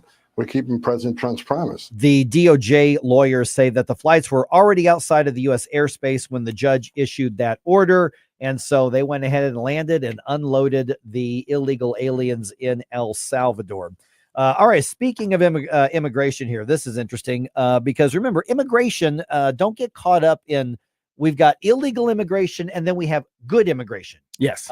Immigration is legal immigration of people who have been vetted is good for our country. Yes, at certain levels. Yes, and it has been since the beginning of our nation. So I want to make sure I am pro-immigration. Yes. I am pro-legal immigration. I am incredibly anti-illegal immigration, as is pretty much every conservative. Yes. Even most Republicans and MAGA I know. Yes. Like I haven't heard of anybody who's against legal immigration. So I just wanted to put that out there again to say that illegal immigration and legal immigration are 2 wildly different things, which is one of the reasons that the media likes to confuse it by saying Donald Trump put a group of migrants on a plane. Right. They don't say illegal aliens. They don't say confirmed illegal aliens. Right. They just say migrants because they want you to think that the dishwasher in the ethnic restaurant is on the plane being shackles. That's what they want you to think. And that's not what's happening. But President Trump, remember a little bit earlier this month, he talked about a gold card. Right. Immigration gold card. I like this idea. By the way. This is fascinating. It would allow very wealthy foreigners to pay $5 million for a fast track to U.S. citizenship. Basically, you're willing to hand over $5 million. You can cut to the front of the line. Well, now, you still got to be vetted. Yes. You still got to go through the process, but you get to go to the front of the line. There are a couple of things I like about this. Yeah. First of all, it recognizes the value of American citizenship. Yes. Yes, it is worth $5 million. yeah, it is. And second, because we know how difficult it can be to become a citizen, even if you are absolutely, the richest person ever, just because we have limits on who we accept, and you have to be related to, or you have to be married to somebody, or all these other things. If you just want, he's like, I really want that American citizenship, and you're willing to put down that $5 million, let's do it and become a citizen, not just come to visit or come. Yeah. Right. So the president was on the Ingram Angle on Fox last night, where he says the revenue from the gold cards will be used to pay down national debt. At $5 million, you're getting a lot of things, but you're getting $5 million. Let's say we sell 1 million of them. That's $5 trillion. We are now a unbelievably successful country, paying down tremendous amounts of debt. It's all going to pay down debt. We're going to have very little debt. Okay, so I'm like you, Gabe. I think this is an incredibly creative way to bring in people who are going to contribute something. The president went on in that interview to say, well, these are the people that are going to have businesses. They're going to provide jobs. They're going to, increase the economy. And I think he's right about that. Oh, yeah, without a doubt. I would not trust any federal government, regardless of who the president is, to say, oh, hundreds of millions, trillions of dollars from a new revenue source, we're going to pay down the debt. I don't trust any of them. That's not going to happen. No. Now, Grant, I will give them this. If they could write it into law, into the big, beautiful bill, if you write it into the, I will be slightly more hopeful that it might actually happen. But I'm pressing many X's to doubt. It's not happening. Yeah. All right. A former presidential candidate faces criminal charges in St. Louis County. Left-wing nut Jill Stein, who was the Green Party's nominee, is accused of first-degree trespass and fourth-degree assault. She's accused of kicking a police officer during an anti-Israel pro-Hamas protest on Washington University's campus last April. All the charges are misdemeanors. She is due in court in May. We'll see whether or not she shows up. There's no arrest warrant, but she does face those misdemeanor charges. Basically, she hit the police officer with his bicycle, one of these bike-based officers, after being told to disperse. And then the police say she kicked him in the leg and kicked him in the groin. And that's when she ended up being arrested. But remember, she thinks she's a victim. Oh, yeah, absolutely. So I got to ask, did you mean left wing nut or left wing nut? Yes. Yes. Okay. The answer is yes. That's exactly what I meant. Still. Oh my goodness. All right. We now know maybe one of the best news this week is that the astronauts returned safely to Earth. NASA astronauts Butch Wilmore and Sonny Williams returned to Earth on Tuesday after spending 9 months aboard the ISS International Space Station. They were only supposed to be there for about a week. SpaceX CEO Elon Musk says he offered the Biden administration his services to bring them back sooner, but he says that offer was rejected.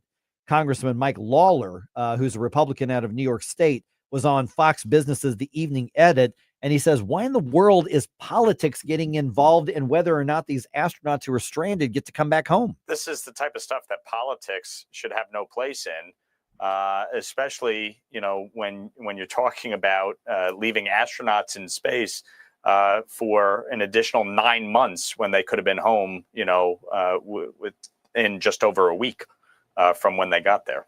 Yeah. And of course, there are people in the Biden administration claim that never happened, but it appears that it did. It did. In fact, if I may suggest, and I'm not a huge Sean Hannity fan, but he did a really good interview with Elon Musk that I think was posted yesterday. Yeah. That's maybe about 45 minutes or so. Something like that. That's the one I watched. And yeah, he actually let Elon talk.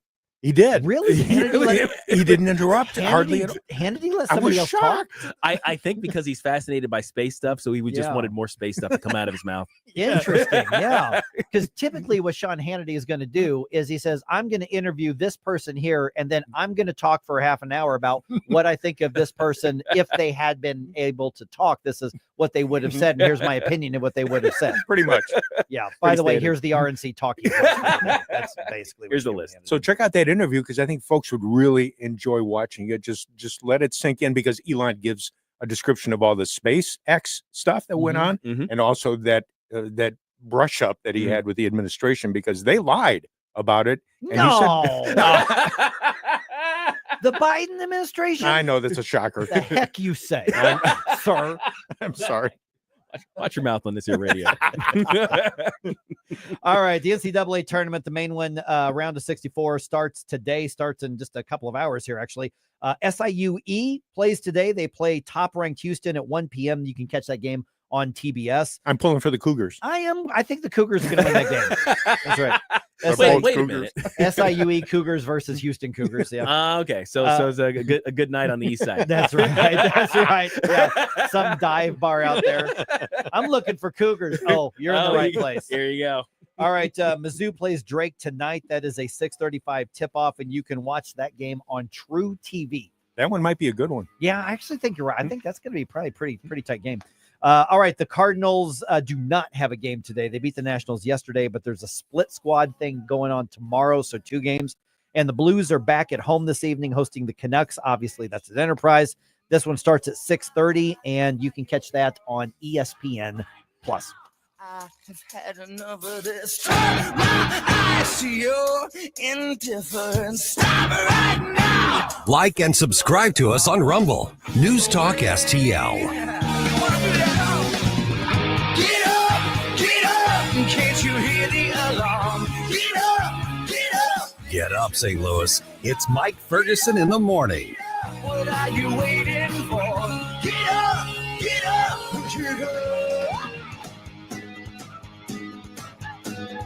At Elite Comfort Experts, they don't believe in gimmicks, just guarantees. And now they're teaming up with Amana Heating and Air Conditioning to bring you a 99-year compressor and heat exchange warranty and a 10-year parts and labor warranty on a high new efficiency HVAC system. This exclusive offer is available on qualifying systems installed before April 15th. Choose integrity and quality. Choose Elite Comfort Experts. Call Elite at 636-887-0971 or visit EliteComfortExperts.com. Mention the promo code NewsTalkSTL. Tony Colombo here for my dentist, Dr. Matt Boscia at New Creation Dental Care, the one-stop shop for all your family's dental needs. And Dr. Boscia is always expanding his services, now including the incredible all-on-4 full arch implant procedure, full mouth restoration that can give you back your smile in as little as 1 day. No more suffering with damaged or missing teeth or poor fitting dentures. You can see some amazing smile makeovers, learn more about the all-on-4 procedure, and see everything Dr. Boscia can do right now at newcreationdentalcare.com. The Vic Porcelli Show. Speaker Tim Jones, whoosh my speaker. Why did the men and women who sacrificed and died for this country get 1 day each year, and those who have to tell us what their sexuality is get an entire month? So instead of MAGA, they can be MAFA. Make America fabulous again. Vic Porcelli, live and local, weekday mornings at 9 on News Talk STL. Hi, Kirk Hilsinger here, and I'm the new chairman of the St. Louis Republican Central Committee. I invite you to our meetings that take place the first Thursday of every month at 3710 Hampton Avenue. You can stay connected with us to learn more about how you can get involved, make your voice heard, and contribute to our shared goals. Together, we can make a difference in the city of St. Louis and the state of Missouri. For more info, visit our new website at stl-gop.com. That's stl-gop.com. Paid for by St. Louis City Republican PAC, Curtis Farber, Treasurer. If you have a phone, you have a radio. Download the all-new News Talk STL app. Love the all-new app. And listen anytime, anywhere.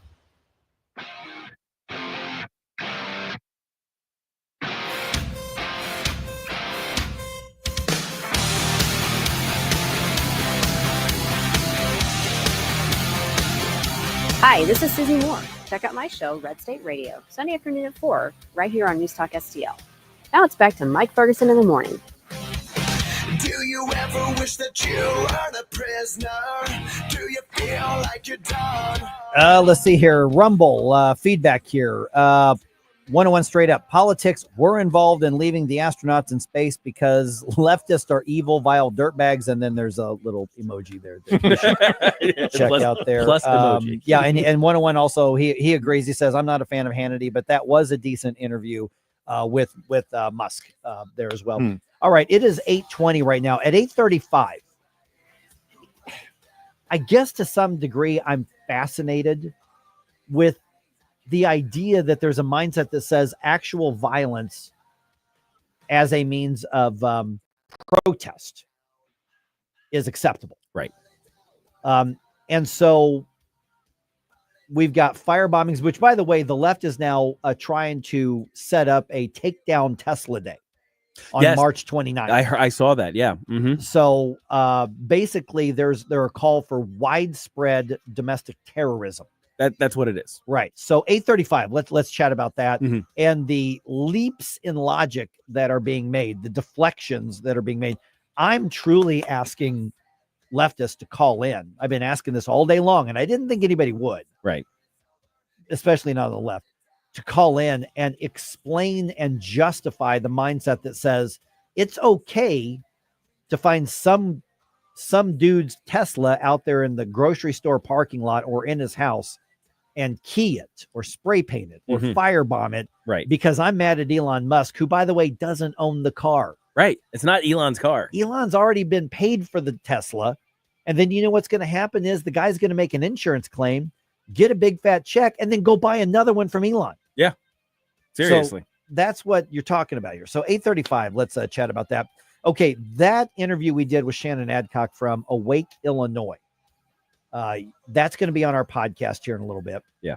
You need to send that to anybody and everybody you know in Illinois. So once that gets posted, find it on the News Talk STL app. Hopefully you're already subscribed to the podcast here and you get the little alert. A couple of clicks on your phone or on your laptop, and you can send that. You can put it on your social media. You can send it to somebody with text or email. It's really easy to do.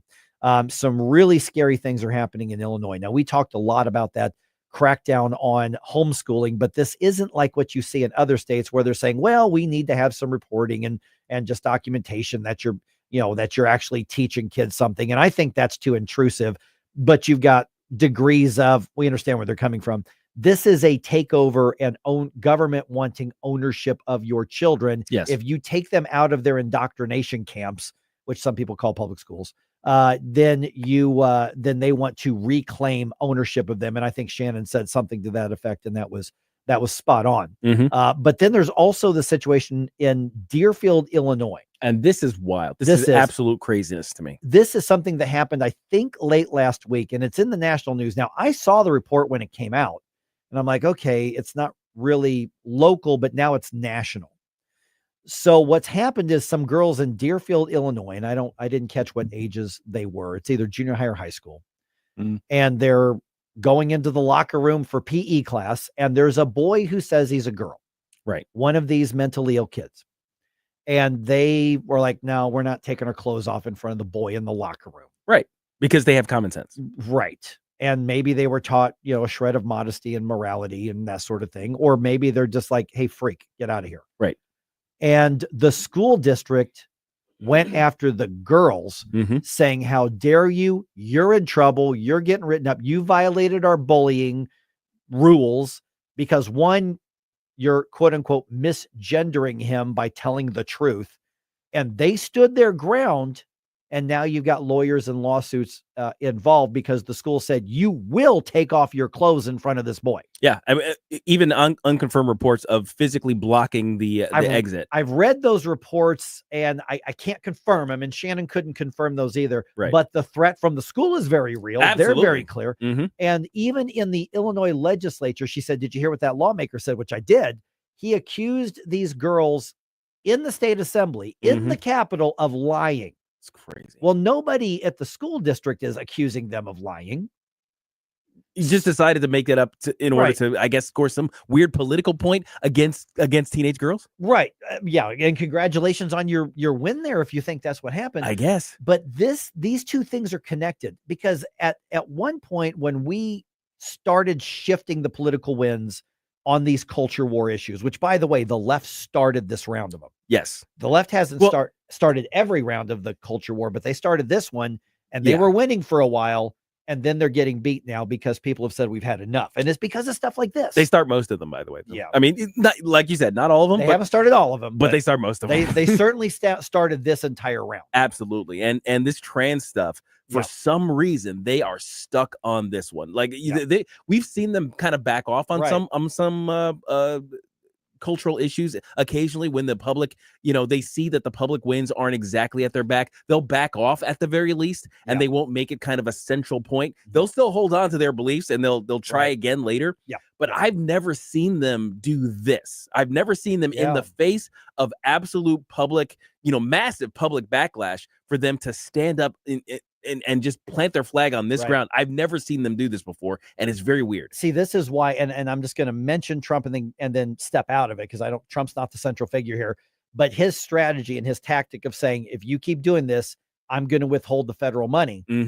that's probably the only thing he can do. Yes. Secondly, it is the most effective thing he can do. Yes, because we know these schools and the districts and particularly the unions, they're all about that money. Oh yeah, well, they're about that money, and they truly are about indoctrinating and sexualizing your children, as Shannon said. Yes. On there. So now they have to choose. See, and there for a while, it seems like we had some tranny story every day. Yeah.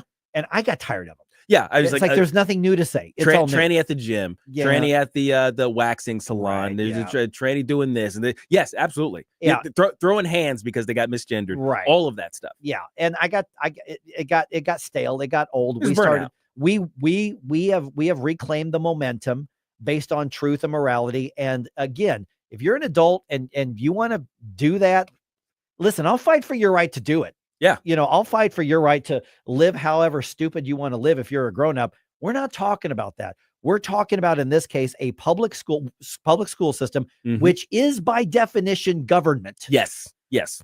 And forcing or telling young girls, you will take your clothes off in front of this boy. And we're going to make sure. And if you don't, we are going to punish you for not taking your clothes off in front of this boy. You will be there when everybody's changing clothes, and you will see his penis. He will see your vagina. It is going to happen this way. And that's really what we're demanding, all in the name of acceptance and inclusivity, when what you have is just vile perversion, and the parents and the girls have stood up to that, and we need to have their backs. If this had happened, they're lucky this did not happen at a school where I have an interest, where my daughter went, or even my nieces or anything like that. They're lucky. They are absolutely lucky, because I for one, I won't say it. But yeah, I know what you're thinking, and I get it. I'll let you know this. I'm having a physiological response to this story every single time I hear it. Yeah, because the idea of somebody who parents have entrusted with the most precious thing they have in the world, their children, is standing in the way of them escaping essentially a sexual grooming situation. Correct. Yeah, a sexual assault. I mean, if a dude goes out in the street and flashes in public, that's a crime. Yeah, they'd say that's sexual assault. Unless you're in San Francisco. Unless you're in San Francisco. Miami, yeah, it's true. They changed their laws in order to do that, didn't they? But in a locker room, if you say you're a girl, all of a sudden those ideas fall away. The quote unquote rape culture that the left had been fighting against, which includes this type of sexual violence. And they were right about some of They were right about some of that stuff. The Harvey Weinstein bullcrap and all these other celebrities who were getting called out for doing this type of thing, answering a hotel room door in with nothing but their socks on or something like that. They said, hey, that's sexual assault. Isn't this? Yeah. And then you're going to stand in the way and force children through punishment to endure it? Right. Oh my gosh, you're absolutely lucky this didn't happen anywhere near me. Public schools are your enemy if you are a moral person or family. Period. Blanket statement. I don't give a crap what district you're in. You have got to be on guard. Now, hopefully they're not as extreme as Deerfield, Illinois, but I bet you almost all of the public school districts in here in the St. Louis area would do that if they could get away with it. Yes. And I bet you some of them would try it. I'm sure a lot of us know good teachers, the good moral people who are trying to make it through in those systems and all that stuff. But I guarantee you they are absolutely outnumbered and outgunned by the malicious, leftist, nasty creatures that are running that whole show. Yeah. All right. March 29th is when a lot of leftist activists are hoping to create a Tesla takedown day. Are they trying to coordinate mass domestic terrorism in this country? It's a Saturday, by the way, in case folks are wondering. Okay. Let's talk about that right around 8:35.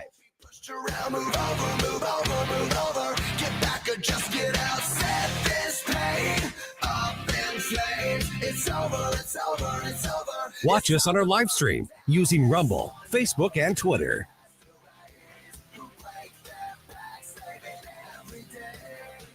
Get up. It's Mike Ferguson in the morning. From the Michael's Flooring Outlet Weather Center. Well, anticipated classic St. Louis style spring has officially arrived, but spring weather is a no-show. It's going to be a much cooler 51 for the high this afternoon. On the bright side, quick clearing this morning leaves us with tons of sunshine into the midday and afternoon, but still a fairly breezy day. Clear and chilly tonight. Friday morning's low at 35, and then partly cloudy, breezy Friday, but warmer up to 67. Our next good chance of rain arrives Saturday night into Sunday morning. That's your first alert forecast. I'm meteorologist Matt Shea. Fox News commentary. Could the forced rainbowing of everything finally be going out of style? I'm Tommy Lahren with some promising news next. National security is at risk, and China controls most of the world's supply of antimony, a critical metal for military and defense technology. Military Metals Corp is taking action and securing a Western-controlled supply with projects in Europe and North America. Critical minerals are the backbone of modern defense. Now's the time to pay attention. The stock trades on the OTC under ticker MILIF. Call your broker today or go to www.militarymetalscorp.com to learn more.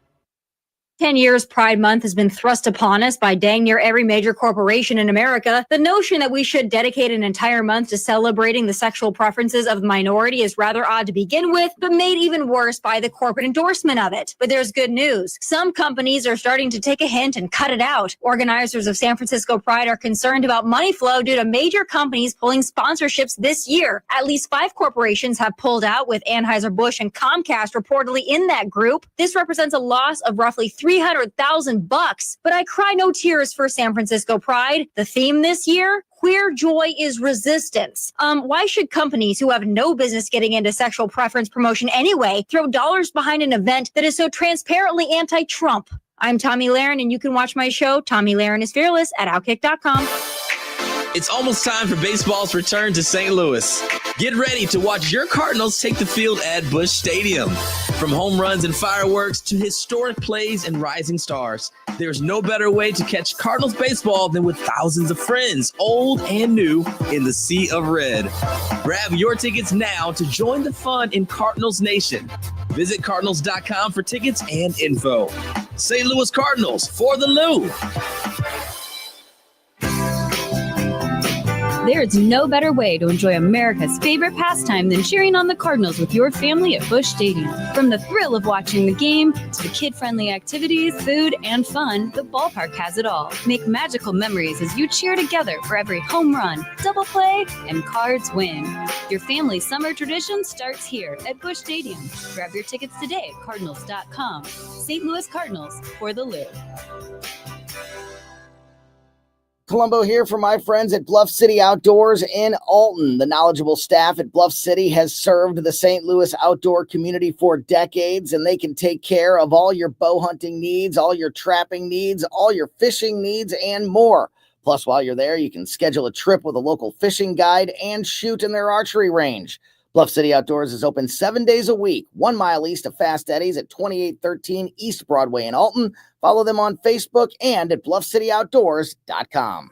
So many ways to listen to News Talk STL. Join the conversation. All you have to do is say, Hey Alexa, play News Talk STL. Welcome to News Talk STL, conservative talk radio for St. Louis. Hi, it's Randy Tobler here. Pour a big cup of coffee and catch my show every Saturday morning from 6 to 9. Right now, it's back to Mike Ferguson in the morning here on News Talk STL. I can't get these memories out of my mind. All right, let's see what's going to happen on March 29th. So not this Saturday, but a week from Saturday. Mm-hmm. There are various leftist organizations calling this the Tesla Takedown Day. Mm. Are they calling for protests, or are they calling for mass domestic terrorism? I think the latter. Yeah. By the way, we have a big announcement coming on Monday. Okay. Monday at 7:05, the next News Talk STL event is going to be announced. It's going to happen, I believe, April 16th. I'm telling you that because I want you to circle that date on your calendar, and then we're going to tell you what's happening Monday at 7:05.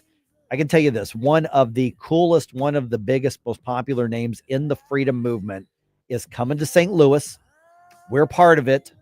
I want you to be there. It's going to be one of those things where you get a free ticket, but you're going to have a ticket to get in, just for the sake of we're going to we've only got so much space. Right. So I have a feeling once we tell you what's happening and who's coming to town, there's going to be a run on those tickets. So be ready as soon as we post that to go get yours. But only do that if you're going to be there, because there will be people who aren't fast enough and won't get a ticket. Yeah, that's true. A little bit of excitement to be had in this situation. Cool. Yeah, this is going to be cool. And I don't usually try to hype these things up this big, but this is going to be cool. It's going to be awesome. Yep. All right. It is 8:37 right now. So Tesla takedown day. Let's first talk about this. Going after Tesla. Okay, so they're mad at Elon Musk because he's become a Trump guy. Big mad. I mean, it's not even about Doge. It's about Trump. Mm-hmm. Let's be very candid about that. Yes. And so I actually get okay, well then let's make them pay a financial price. We do that. Sure. It's called a boycott. You mentioned Penzies. You saw what happened with Target. You saw what happened with Bud Light. The market spoke. But we didn't firebomb Penzies when they posted really hateful stuff about Republicans and about, conservatives and about MAGA and about whatever. We didn't go slash the tires or throw Molotov cocktails underneath the 18-wheelers that are carrying Bud Light that Stell described a little bit earlier. When Bud Light did something really stupid and then doubled down on it and insulted the people who did a double take and didn't like what they saw. Because remember, it wasn't just that weirdo Dylan Mulvaney that he was on a beer can. That wasn't that. Yeah, that might have tipped it off. Right. But it wasn't just because everybody went, well, that's stupid. And then the marketing executive from Bud Light and from AB said, well, we have to change, this culture. And basically you people need to, become more enlightened. And that's what we're doing. Yeah. And then people went, screw you. Yeah. Maybe I'll try something else. Oh, hey, this tastes better than yours. Yes. Which is why they haven't recovered. It's not because of ongoing hatred of Dylan Mulvaney. He is not a factor. Nobody gives a crap about him anymore. Right. They just discovered something that tastes better, be it Modelo, Yingling, whatever else. But notice that sort of organic boycott, because nobody really led it. No. It expanded into other brands that were also owned by AB. Yeah. And it was because, well, if you hate us, we're not going to give you money. Another situation would have been Harley Davidson. Yeah. Harley. Yeah, they got a little woke there. They definitely did. Nobody went out and went after Harley Davidson dealerships. Right. I don't recall seeing stories of folks coming up to Harley's parked somewhere. Can I push back a little bit on that? Because I see where you're going with that. If you're going to pick a fight, would you rather pick a fight with a Tesla owner or a Harley Davidson owner? Or a Hell's Angel? Harley Davidson. Yeah. Once you said, if you're going to pick a fight, I knew exactly what oh, yeah, that's true. But your point's well taken. Exactly. Well, that's absolutely true. Well, the thing is, there was a whole kind of string of those. You can pick the guy with the little tiny glasses and the scarf, the Stanley Cup and the scarf, or are you going to pick the guy with the leather vest? Right, exactly. I'm just saying, and the German helmet. Yeah, clearly. But we've seen, like, from Robbie Starbuck, he was kind of like leading the charge on exposing an internal wokeification of various companies, and he'd call out places like Tractor Supply and John Deere and Duncan is like, and because he had people, insiders, who'd send them all the crazy leftist DEI training and all these other things that these people would have to go through, and he'd expose them. We'd all say, we don't like that. Yeah. Do you want to get Bud Light? Do you want to get a Bud Light effect? You want to get Bud Lit? You want to get Bud Lit? Yeah. Exactly. And they said no. And all of a sudden the statement comes out. That's all it took for us to actually have a cultural impact. None of these places got firebombed. Yeah. There were no John Deere tractors getting flipped over out in the field. Out in the field someplace. While we're cow tipping, we flip a tractor. That's right. It's like that didn't happen. So it's weird to make the comparison, like what's her name did on the 5. Okay, so let's go to the 5 here. So there's they've got basically their token leftist on the 5. Her name is Jessica Tarlov. She's a Democratic strategist, which usually means a liberal who doesn't have a job, a leftist who doesn't have a job. Yes, currently. So she was asked about this, and so she nibbled around the right approach and then does this bizarre projection and gives us an insight into what I think can be common leftist thinking. So guys, see if you can make sense of this. You guys know, I think Elon Musk has done a tremendous amount of good. I think Starlink is one of the more exciting modern discoveries or creations that there is. I, again, reiterate, I draw the line at arson. No one should be setting cars on fire. But I would argue, no, this is an important point. It's a free market point. But also, we talked about Dylan Mulvaney, a single trans influencer who was on a single can of beer for months. And that can of beer set the conservative movement on proverbial fire, rooting against at least half an American company, the Anheuser-Busch side of things.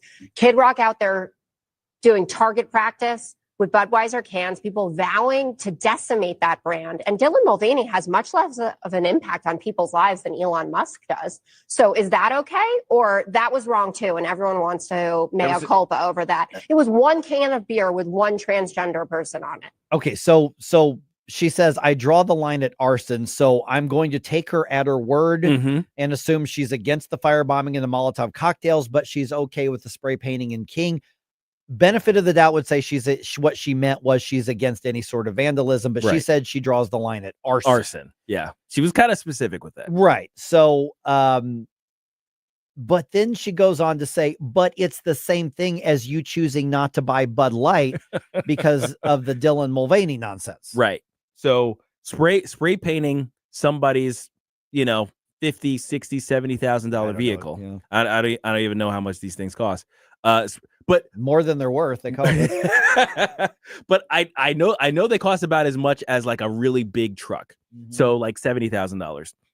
So spraying somebody's $70,000 truck is the equivalent of not walking past the Bud Light display and buying a Yingling. That's what she's saying. Right. That's the equivalency she's trying to draw. And see, that's the thing is that's the moral equivalency she's trying to draw. Yes, that's true. And that's the mindset part of this that I wish somebody would try to explain and to justify, to say, well, we're throwing Molotov cocktails and destroying some guy's car because we don't like the guy who made it. But that's the same thing. You didn't buy Bud Light. Right. You didn't shop at Target. So weird. Okay. That's what I don't get. Let me try. I'm going to try desperately to sort of get my brain around this idea. Yeah. So then the equivalency portion would be economic impact. So we say you cause economic impact to this company, and then they cause economic impact to this company. So it's the same thing. Now, so they completely discount the actions of individuals, the choices that individuals make in getting to the economic impact. See, and if they had said, hey, we are for electric vehicles, but we want everybody to not buy Teslas. Right. There are other electric vehicles out there. Buy a I don't even know, Leaf or whatever. Whatever they are. Okay. Well, then we can agree or disagree on the policy and say, well, I think you're silly. But then it becomes a policy, and we would be forced on the right to go, we did that with Target. We did that with Bud Light. Absolutely. Then let's debate the ideas and see who's right and who's wrong and whether or not this is the right. Okay. At that point, you have boxed us into, we have to debate you on the policies. Right. We have to debate you on the guy. Yes. But now what we're hearing is it is morally acceptable to find somebody who, by the way, if somebody's driving a Tesla, by the way, there's probably a pretty decent chance they're on the left anyway. Yeah, they probably voted. They're probably voting the same way you do. Yeah, they probably voted against Trump. They probably voted against Mike Kehoe. They probably voted, for JB Pritzker. I mean, literally, that's probably it. And so they're saying, I'm angry at the person who made that vehicle, so I'm going to destroy your property, right? To show him something. Well, Elon Musk has already been paid for this, like I've said 2 or 3 times. So you're not hurting anybody except the individual whose rights you have violated. And by the way, at some point, mark my words, somebody's going to do this, and they're going to do it with somebody in that car. Oh, absolutely. Or Cybertruck or whatever. Speaking of someone possibly getting hurt, I'm going to go back here because I looked up Rick Wilson, who was one of the co-founders of the Lincoln Project. Yeah. In 2015, he said, put a bullet in Donald Trump. In 2025, now he says, kill Tesla and save the country. Jeez.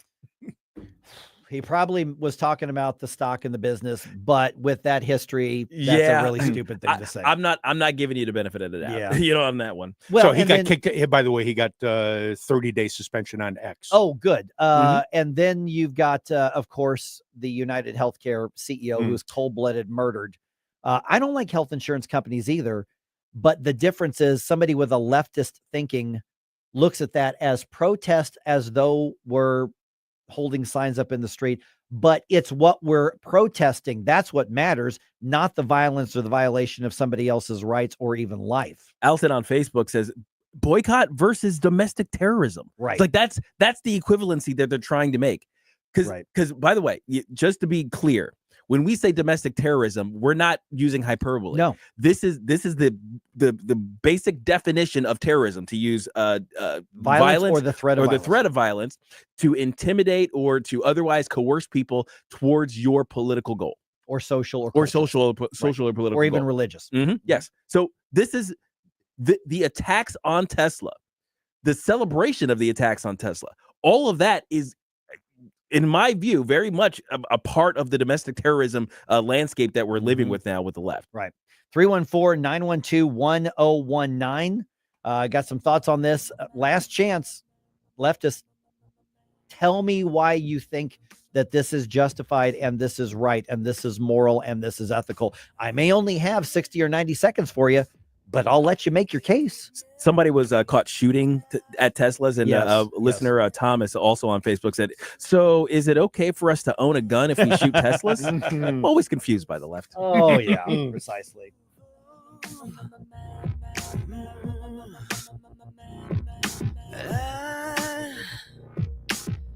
I tried so hard to let you go. Like and subscribe to us on Rumble. News Talk STL.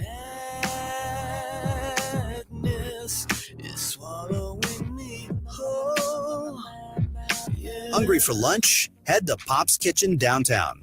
Monday through Thursday, 11 to 2. Grab our unbeatable $7.99 lunch special with fries.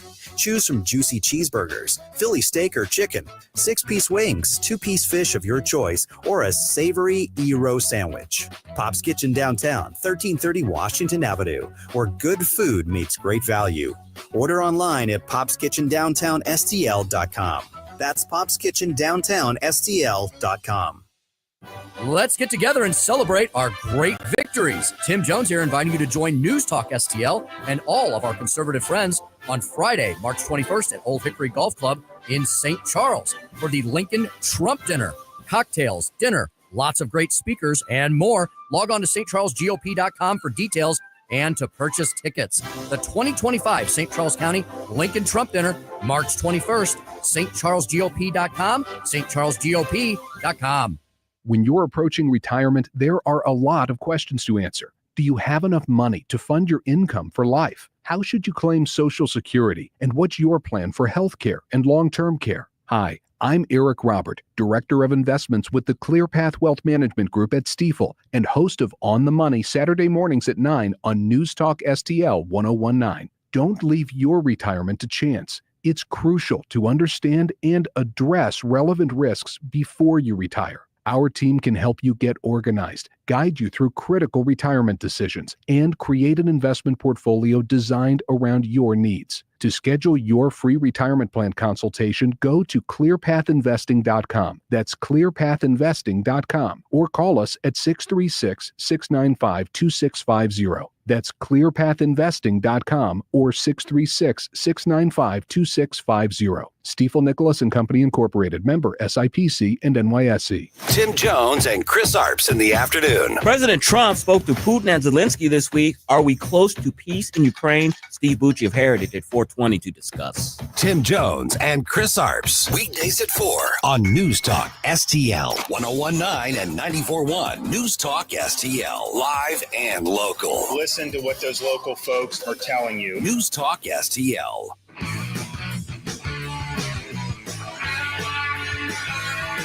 Hey, this is Todd Showalter. Join me on Saturday at 5 as I try to put some fun back into this dysfunctional radio station. It's the Right Mind Show with me, Todd Showalter, at 5 on Saturday. And, you know, speaking of dysfunctional, let's get back to Mike Ferguson in the morning.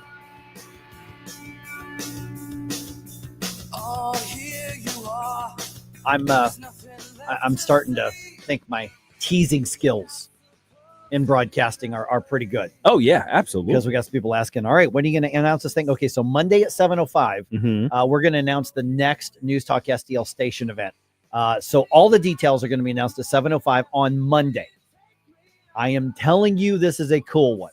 And usually I try to be a little cautious in ramping up to these announcements, because if you announce something and people are like, you're not going to go with this one. Right.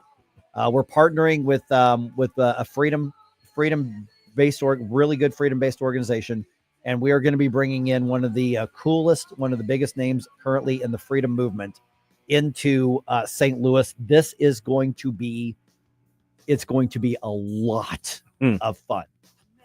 Yes, it's going to be centered on liberty, and frankly, I'll give you a little bit of a hint. It's going to be centered on the push to get government to stop taxing us so much. But we are absolutely, from a policy perspective, we're going to the mat on it, without a doubt. Absolutely. But this is going to be a lot of fun. I'm telling you, mark it right now, that you want to be listening on Monday at 7:05. Go ahead and put a circle on your calendar for April 16th. I don't think I'm giving away too much when I say that's the date. And you're going to want to be a part of this. Definitely. Save the date. Save the date. And I'll tell you why Monday at 7:05. All right. It is 8:53 right now. Can I mention something that came up on Rumble here a little bit ago? Sure. Somebody noticed something that we do a little different here, that we do different than other shows do. Somebody said, I really appreciate that you guys keep saying the word leftist instead of the word liberal. Yes. That's deliberate. That's on purpose. I responded and said, thanks for we do that on purpose, because words mean things. There's nothing wrong with saying liberal to be, describing the left. That's the connotative thing. If somebody says a liberal in America, you're thinking of Democrats, you're thinking of extremists on the left side, or just people on center left, and the right left spectrum of politics is still a valid thing in America. I'll say center left or far left or something like that. Right. But when we're talking about the activists or the politicians, you'll notice that we say leftist, and that's actually a proper noun. That's like a capital L thing. Around the world and in, for instance, literature and academia, the word liberal comes from the word libertas, literally means freedom. Right. It's more equivalent with what we would now call libertarian. Right. Now, that's not how we use the word in America. The rest of the world, if you say liberal, you're actually talking probably about somebody on the right. Yeah, oddly enough. Yeah. The way they describe their politics is significantly different than, once again, we're the weirdos in the world. Yeah. It's like using the imperial system as opposed to the metric. Right. It's like that's just that's us. You remember when they tried to put the metric, they're like, it's just a matter of time, we're going to do it, and America went because we're America, we're not doing it.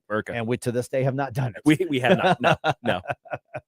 But I do that for a reason, and every once in a while I'll slip up and I'll say liberal as well, but I generally say leftist, because I think that's more accurate. I think it better describes how bad the policies that we're seeing are, because you can say conservative versus liberal. I mean, that's fine. Yeah, there's nothing wrong with that, and I think everybody knows what you're talking about. But with this particular thing, I just think it packs a little more punch, and that's why we do it on purpose. Yeah, I mean, I think the way I like to describe the difference between a liberal and a leftist is the liberal just has a different way of looking at the world. They instead of while people on the right tend to look at maintaining the systems that got us prosperity, a liberal will have a tendency to look at those that the system has failed. They'll be looking at the people who slip through the cracks and things like that. They actually do serve a purpose in society, because if you're so focused on the system as it is, you're going to miss the people who fall through the cracks when you can improve the system. So you need the liberal mindset, at least, to identify some of the problems that can be addressed. So I think they serve function. I don't want them leading anything. No. But most of their policies, I don't want, and their policy prescriptions are always going to be wrong, because they're always so focused on helping the growth of a big nanny to help the poor least of these, which creates dependency. Then that's a whole other story. But their mindset, the liberal mindset, I think is one that I think just a lot of people are just born with that. They follow their heart on that stuff, and they do serve a purpose in society at large. So that's kind of my view of the liberal. Can you imagine what Harry Truman would think of today's Democratic Party? Oh gosh. I mean, what would Harry Truman think of AOC or somebody like that? He'd say, go lock the commie up. Yeah. But the thing is, leftists are villains. Leftists are, while a liberal will kind of fall into the trap of government control of things because they are so concerned about the poor, the leftist goal is the control. Mm-hmm. The leftist is the Karen of government. She wants to control everything. She wants to be in charge, and she wants everybody to know it. Nothing should happen that they don't like. It's like if they have a preference, you have to adjust your entire worldview in order to meet that. That's a leftist.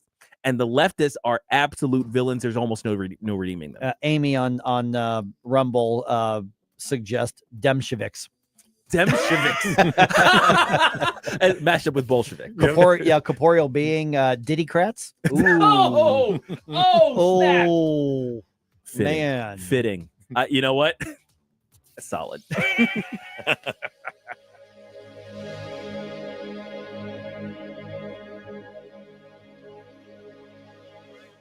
The Franklin County Republican Central Committee invites you to their annual Lincoln Reagan Day Banquet, Thursday, March 27th, at the Triple Free Vineyards in Washington, Missouri. Enjoy a wonderful dinner catered by the Tilted Skillet, with keynote speaker for the evening, our new Secretary of State, Detty Hoskins. The evening includes a 50-50 drawing, gun raffle, and opportunity to meet local and statewide elected officials. For more information and to get your tickets, visit fcrcc.org. That's fcrcc.org. Seavers JCB, a trusted leader in agriculture and construction. Connect with SeaversJCB.com and browse their inventory, or stop by and let them show you the capabilities of the JCB lineup. Telebooms, skid steers, loaders, forklifts, excavators, backhoes, and more. JCB has pushed diesel to its limits with machines that now emit 50% less CO2. JCB's new Icon software system will blow your mind, offering iConfigure, iConnect, and iControl. Learn more at SeaversJCB.com. I'm Missouri Attorney General Andrew Bailey. Human trafficking is occurring right here in Missouri. You can help combat it by learning the signs of human trafficking and reporting suspicious activity to law enforcement. Victims may appear malnourished, show signs of mental or physical abuse, or avoid social interaction. If you're a victim or know someone who needs help, contact the National Human Trafficking Hotline at 1-888-373-7888 or text the word HELP to Be Free. Together, we can fight human trafficking in Missouri. Brought to you by the Missouri Attorney General's Office. Sundays at 5 on News Talk STL. All your hard-earned tax dollars and mine are going to fund illegal aliens who come across the border penniless, jobless, skillless, and they're given a cell phone, an identity.